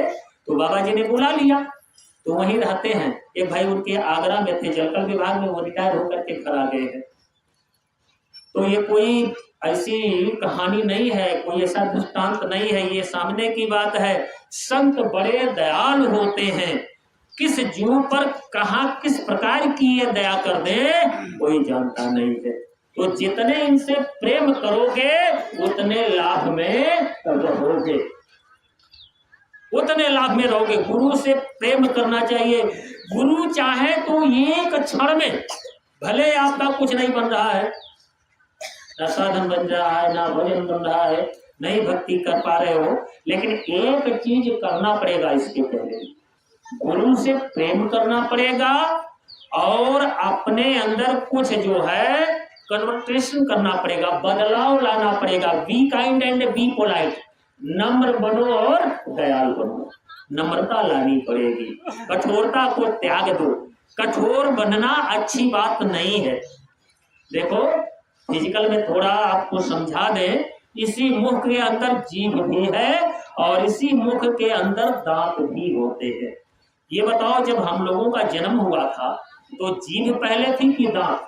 जीभ, दबा तो रहा ना, दांत तो बाद में निकले, और वो भी एक एक करके। फिर इसके बाद टूट जाता है। किसी बच्चे का दांत टूटा गया, मम्मी मम्मी दांत टूट गया, अरे बच्चा घबराओ नहीं, अब की और चौड़ा चौड़ा, दूध वाला था अब की चावल वाला जमेगा। अब उसके बाद पता चला फिर बीच में टूट गया तो आर्टिफिशियल नकली दांत करेले दवाई देवा, गन्ना वन्ना तो छटक तो हो जाए। क्यों ये टूट गया? एक तो बाद में इसका जन्म हुआ, जीभ तो पहले थी, और ये उसी दिन खत्म होगी जिस दिन ये शरीर चिता पर जल करके राख होगी। समझ रहे हो? दांत कठोर है, तो जो कठोर होते हैं, जिनके अंदर कड़ापन होता है, वो जल्दी ढह जाते हैं। परमार्थ के रास्ते पर अगर चलना है तो एकदम दूब की तरह बन जाओ। देखो बाढ़ आती है ना नदियों में, तो जो बड़े बड़े पेड़ होते हैं अकड़ करके खड़े रहते हैं, वो कट कट करके नदी के प्रवाह में बह जाते हैं। लेकिन चाहे 10 पुरसा पानी भर जाए, 4 दिन के बाद जैसे बढ़िया हटा तैसे दुबिया वही पनियम तारा रहा था तो फिर छछा फिर वो हरी भरी हो जाती है। तो दूब की तरह रहो। अगर अकड़ आ गई यानी अहंकार आ गया, तो हमारे संतों ने कहा है किया कराया सब गया जब आया अहंकार, देहाभिमाने गलिते ज्ञानेन परमात्मनः यत्र यत्र मनो याति तत्र तत्र समाधया। भगवान राम ने भी इसको समझाया है। माता श्यवरा से कहा है जाति पाति कुल धर्म बड़ाई धन बल परिजन गुण चतुराई, भगत हीन नर सोहई कैसा। और बिनु जल बारिद देखिए, राम जी कह रहे हैं मैं ये जात पात का भेदभाव नहीं रखता हूँ, कुल धर्म बड़ाई, किस रिलीजन धर्म को मानने वाले हो, धन बल परिजन, कितना धन आपके पास है, अरबपति खरबपति हो, कितना बलशाली आप हो, कितने ऊंचे पद पर हो, परिजन माने कितना लंबा चौड़ा है आपका परिवार है। राम जी कह रहे माता मैं ये तो देखता ही नहीं हूँ, मेरा इस दुनिया संसार में केवल एक नाता है, कह रघुपति सुनु भामिनी बाता, और मानहु एक भगत कर नाता। भगवान कृष्ण ने भी यही कहा है, अर्जुन समूहम सर्वभूतेषु न मैं द्वेषो अस्ति न प्रिया, ये भजंत तू माम भक्त्या मैं तेषु च उक्तः। तो भक्ति कहाँ रहती है, भक्ति का निवास कहाँ बताया जाता है, गुरु के चरणों में भक्ति का वासा होता है। जब ये मत्था गुरु के चरणों पर टिका दोगे तो इनकी कृपा दया से भक्ति की धारा आपके अंदर प्रवाहित होना शुरू हो जाएगी प्रेमियों। लेकिन उसके लिए छोटा बनना पड़ेगा और चल करके जरूर किसी की दया, किसी की शक्ति, किसी का पावर है। बताओ किसकी कृपा और दया से रावण जैसे त्रिलोक विजयी राक्षस का संहार किया? सच्ची बात बताओ। अब राम जी सोच रहे हैं, मेरी माता जी पूछ रही हैं तो सच्ची बात बता देना चाहिए। कहा माता जी बताओ, कहा बताओ, वही तो मैं जानना चाह रही हूँ। बात कुछ और है, यानी जो लोग देख रहे हैं उससे अलग कुछ है और वही मैं जानना चाह रही हूँ। राम जी ने कहा माता जी तो सुनो, किसकी कृपा से दया से मैंने उस पर विजय पाया? कहा बताओ वो कौन है? कहा गुरु वशिष्ठ कुल पूजे हमारे, और तिन्ह परताप धनुज रन मारे। गुरु वशिष्ठ कुल पूज्य हमारे और तिन्ह परताप धनुज रन मारे। गुरु की कृपा से। किसकी कृपा से? गुरु की कृपा से इतने बड़े राक्षस पर मैंने विजय पाया। उधर सीता जी राम का मिलन कैसे हुआ है? जब जनक की फुलवारी में गई है सीता जी, अब देखिए गुरु कैसे जो है भिड़ाते, उनको तो सब पता होता है। प्रेजेंट पास्ट फ्यूचर तीनों टेंस काल जानने वाले होते हैं। तेज रोता वक्ता समशीला, समदर्शी देखे हर लीला, जाने तीन काल निज ज्ञाना, कर तलगत आमलक समाना। वो जानते थे कि सीता जा रही है फुलवारी में। तो गुरु विश्वामित्र महाराज ने दोनों से कहा एक काम करो, अरे जनक की फुलवारी में चले जाओ और पूजा का समय हो रहा है, थोड़ा फूल ले आओ। जान करके और दोनों लोगों को भेज दिया। समय जानी गुरु आय सुपाई, गयव प्रसून लेन दो भाई। और उधर जानकी जी भी फुलवारी घूमने गई थी। चारुशीला नाम की एक सखी थी। ये चारुशीला जो है ये मन के लिए संबोधित किया गया है, यानी मन के हारे हार है, मन के जीते जीत। जिन्होंने मार मन डाला उन्हीं को सूरमा कहना, बड़ा बैरी है मनगढ़ में इसी को जीतना कठिना। मना से विद्यम प्राप्त वह हमारा शास्त्र कहता है। मतलब भक्ति में मन का लगना बहुत जरूरी है। और मन की डोरी किसके हाथ में है? माया के हाथ में। तो कोशिश ये करो, अपने गुरु से ये प्रार्थना करो कि सरकार जैसे जीव की डोर आपने पकड़ लिया है, ऐसे हमारे मन की डोर भी आप पकड़ लीजिए। ये मन जो है भजन भक्ति से दूर करने की कोशिश करता है, तो अगर ये लगाम पकड़ लेंगे डोर तो काम होने में देरी नहीं। तो वही चारुशीला की नजर पड़ती है किसके ऊपर? राम पर आकर के सीता जी से कहा चलो अब ये शरीर कहाँ जाएगी? जहां मन ले जाएगा। चारुशीला रूपी मन ने खींच करके सीता जी को ले जाकर के वहां पहुंचा दिया। तो गोस्वामी जी ने इशारा किया कि राम देखे सिया और सिया राम को, राम देखे सिया और सिया राम को, चारों अखियां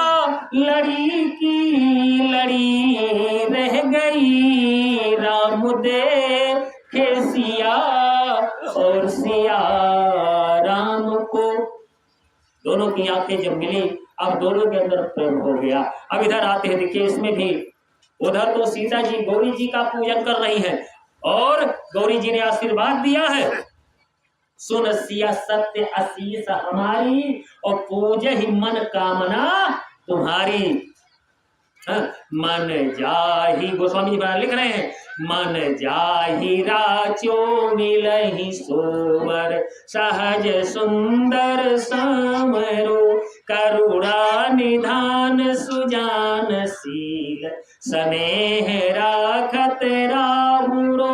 यही भांति गौरी आशीष सुनी, सियाही आहर सित चली, सोनी भवानी पूजी पुनि पुनि, मुदित मन मंदिर चली, जानी गौरी अनुकूल। सिया हिया हर्ष न जात कहीं, मंजुल मूल सुजान, बाम अंग फरकन लगी। गौरी जी ने आशीर्वाद दिया कि सुन सिय सत्य आशीष हमारी, पूज ही मन, यानी जिनको तुम चाह रही हो जरूर वो मिलेंगे, पूज ही मन कामना तुम्हारी।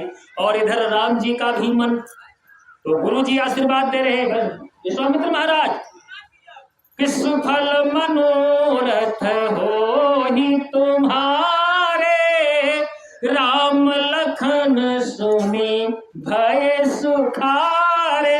इधर गुरु का आशीर्वाद इन दोनों को मिल रहा है, उधर गौरी जी का आशीर्वाद मिला और गुरु की कृपा से धनुष भंग हुआ और राम सीता क्या चारों भाइयों का वहां पर विवाह हो गया। तो गुरु से बड़ा कोई है नहीं प्रेमियों। अब गुरु शब्द का अर्थ समझिए, छोटे छोटे दो वर्णों के मेल से गुरु शब्द बना। गु धनुरु, गु माने होती है अज्ञानता या अंधकार, गु माने अज्ञानता या अंधकार, रू कहते हैं ज्ञान या प्रकाश को। गुरु का मतलब होता है कि हमारे अंदर जो ज्ञान नहीं है, जो विद्या नहीं है, जो कला नहीं है, उसको जो हमें सिखा दे वह हमारा गुरु हुआ। लेकिन सदगुरु इससे परे होते हैं। कहा सतवा गुरु जो शब्द लखावा और जहां के जीव तहां पहुंचावा। जो शब्द भेदी महात्मा होते हैं वही शब्द से इसको जोड़ देते हैं। आज एक लड़की की शादी है, सोचो, महात्मा पलटू साहब की भजन है, एक विवाह गीत है, सुन लीजिए आप लोग। सूरत और शब्द, ये साधारण विवाह नहीं है, आत्मा और परमात्मा की शादी है, दोनों का मिलन। इसके ऊपर महात्मा पलटू साहब ने ये विवाह गीत लिखा है, ध्यान से सुनिए प्रेमियों।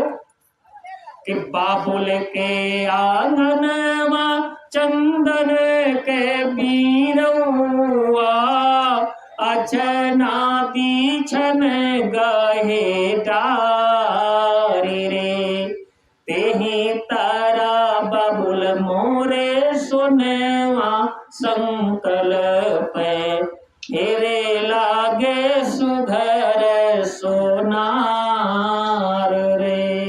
गढ़ सुनरायंगन, गढ़ सुनरा कंगन, गढ़ सुनरा सोले हो सिंगार रे।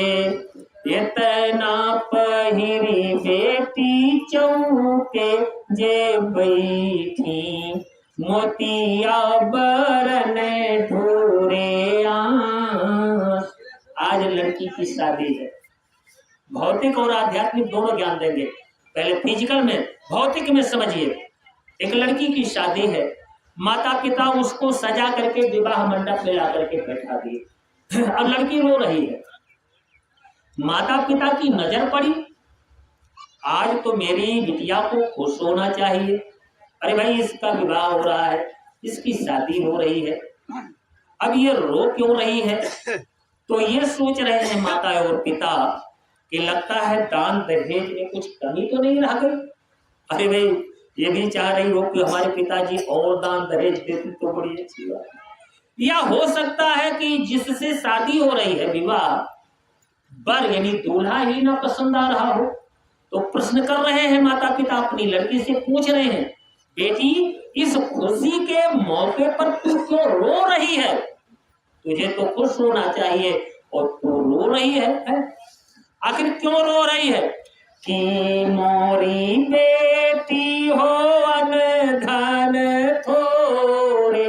माता पिता कह रहे बिटिया दान दहेज कम दिहन का बात है? अरे TV fridge washing cooler machine cool तो देख इसके ₹1,00,000 है, 4 चक्का गाड़ी, फिर भी कुछ कमी हो तो बताओ और देंगे।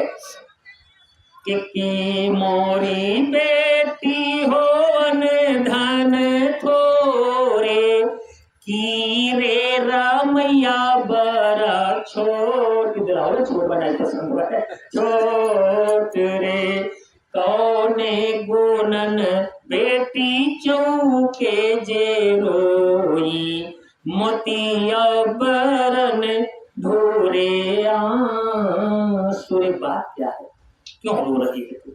और तब तक सिंदूरदान हो गया, विवाह हो रहा था।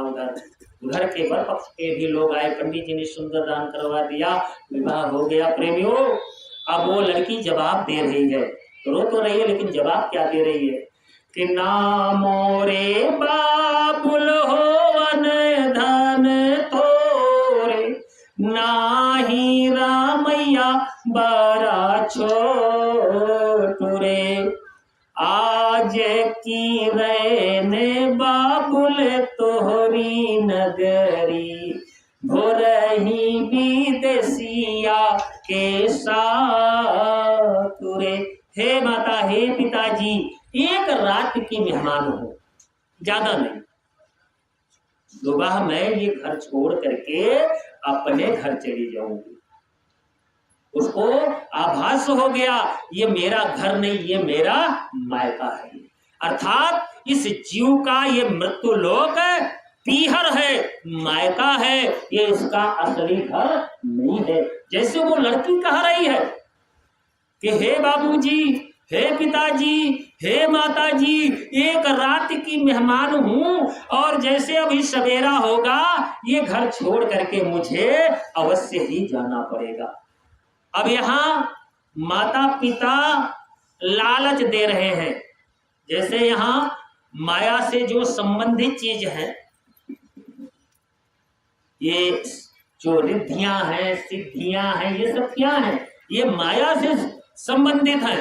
रिद्धि सिद्धि बहु प्रेरय भाई, बुद्धि लोभ दिखावे आई, छूट ना ग्रंथ ना हो सुखारी, और तब से जीव भया संसारी है। जड़ चेतन ही ग्रंथि पड़ गई, जतम था छूटे कट नहीं, क्योंकि छोरत ग्रंथि जानी खगराया, और विघ्न अनेक करे तो माया। इस गांठ को तो संत छुड़ाते हैं, लोभ जोते हैं, बुद्धि लोभ दिखावे आई। ऐसे माता पिता लालच दिखा रहे हैं। अरे बेटी, ये तो क्या कह रही है? तेरी उम्र इस समय 25 साल की है, और जब से तेरा जन्म हुआ तेरा सारा खर्चा हम ही दोनों ने पूरा किया। तो पढ़ाई लिखाई है, ये BSc MSc B.Ed वगैरह, अरे माता पिता ही तो कराए। कहा सारा खर्चा, जो खाने को मांगा सो दिया, जो कपड़ा मांगा है, कि खोरा खोरा दूधवा पी आयो मोरी बेटी। माता पिता वही याद दिला रहे हैं। अरे क्यों जाएगी वहां, क्या कमी है यहाँ? कि खोरा खोरा दूधवा पी आयो मोरी बेटी, दही आखी आयो सोढ़ियार रे, ये तेना पी बेटी मोरी, ये कहू ना मानहु, चली वह विदेशिया के साथ। क्या कमी है? अब वो कह रही है, रियल बात बता रही है, जो सच्चाई है कि 5 ही चुटकी, अब तक सिंदूरदान हो गया, 5 ही चुटकी से नुरवा के कारण, छोड़ बदेश तुहार रे। ये जो 5 चुटकी का मतलब है कि हमको आपको गुरु महाराज ने जब नाम दान दिया तो 5 नाम का भेद बताया। 5 चुटकी सिंदूर वही पांच नाम का भेद है कि जब से पांच नाम का गुरु ने दिया मसाला, उजाला मन मंदिर में हो गया। कि जब से पांच नाम का गुरु ने दिया मसाला, उजाला मन उजाला क्यों हो गया? अब तक हम डार्कनेस यानी अंधेरे में पड़े थे, मोह निशा में, लेकिन जैसे जैसे हम सत्संग सेवा भजन भक्ति साधना में लग रहे हैं, तैसे तैसे हमारे अंदर वैराग्यता आ रही है कि यहाँ तो हमारा कुछ है ही नहीं। एक दिन ये संसार, ये दुनिया छोड़ करके, अच्छा ये बताओ, इस संसार में हमारा आपका जो रिलेशन है, जो हमारा आपका संबंध है, तमाम जोड़ों लोगों से जुड़ा है, लेकिन किससे ऐसा नाता जुड़ा है जो एक सेकंड के लिए साथ नहीं छोड़ रहा? शरीर से। इतने प्रेमी यहाँ सत्संग में आए हैं, किसी घर से एक, किसी घर से दो, किसी घर से तीन, बाकी परिवार तो आपका घर पर है। यहाँ से आप घर जाओगे तो घर के आपके बच्चे पूछेंगे, अरे कहाँ गए थे सत्संग में, कौन सुना रहे थे? पाणे जी आए थे बस्ती वाले। अच्छा, सत्संग कैसा था? ठीक था। लेकिन ये शरीर, जहां भी आप जा रहे हो, सोते जागते उठते बैठते चलते फिरते, एक सेकंड के लिए साथ छोड़ रही है नहीं, लेकिन एक दिन ऐसा आएगा कि ये शरीर भी आपका साथ, बोलो छोड़ेगी कि नहीं? सहजो हरि का भजन कर, सहजो हरि का भजन कर, तजो जगत का ने, अपना तो कोई नहीं, सगी न अपनी दे। तो करना क्या है कि अब तो भजन करो भाई रे, तेरी बीती उमरिया, अब तो भजन करो भाई रे, तेरी बीती उमरिया। करना क्या है? कुछ त्याग करना है। क्या? कि त्यागो कुसंग और छोड़ो बुराई, त्यागो कुसंग और छोड़ो बुराई, करो सत्संग और जग की भलाई, करो सत्संग और जग की भलाई, रीति यही सुखदाई रे, तेरी बीती उमरिया, रीत यही सुखदाई रे, तेरी बीती उमरिया, अब तो भजन करो भाई रे, तेरी बीती उमरिया।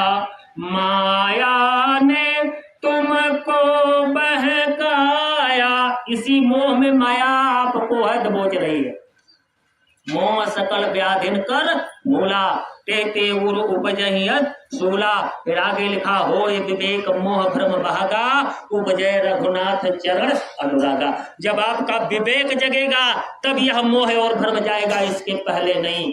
तो विवेक कहाँ जगता है? तो जवाब दिया गोस्वामी जी महाराज ने कि बिन सत्संग विवेक ना होई, और राम कृपा बिन सुलभ ना सोई। जब ये जीव सत्संग में जाएगा, और सत्संग कब मिलता है?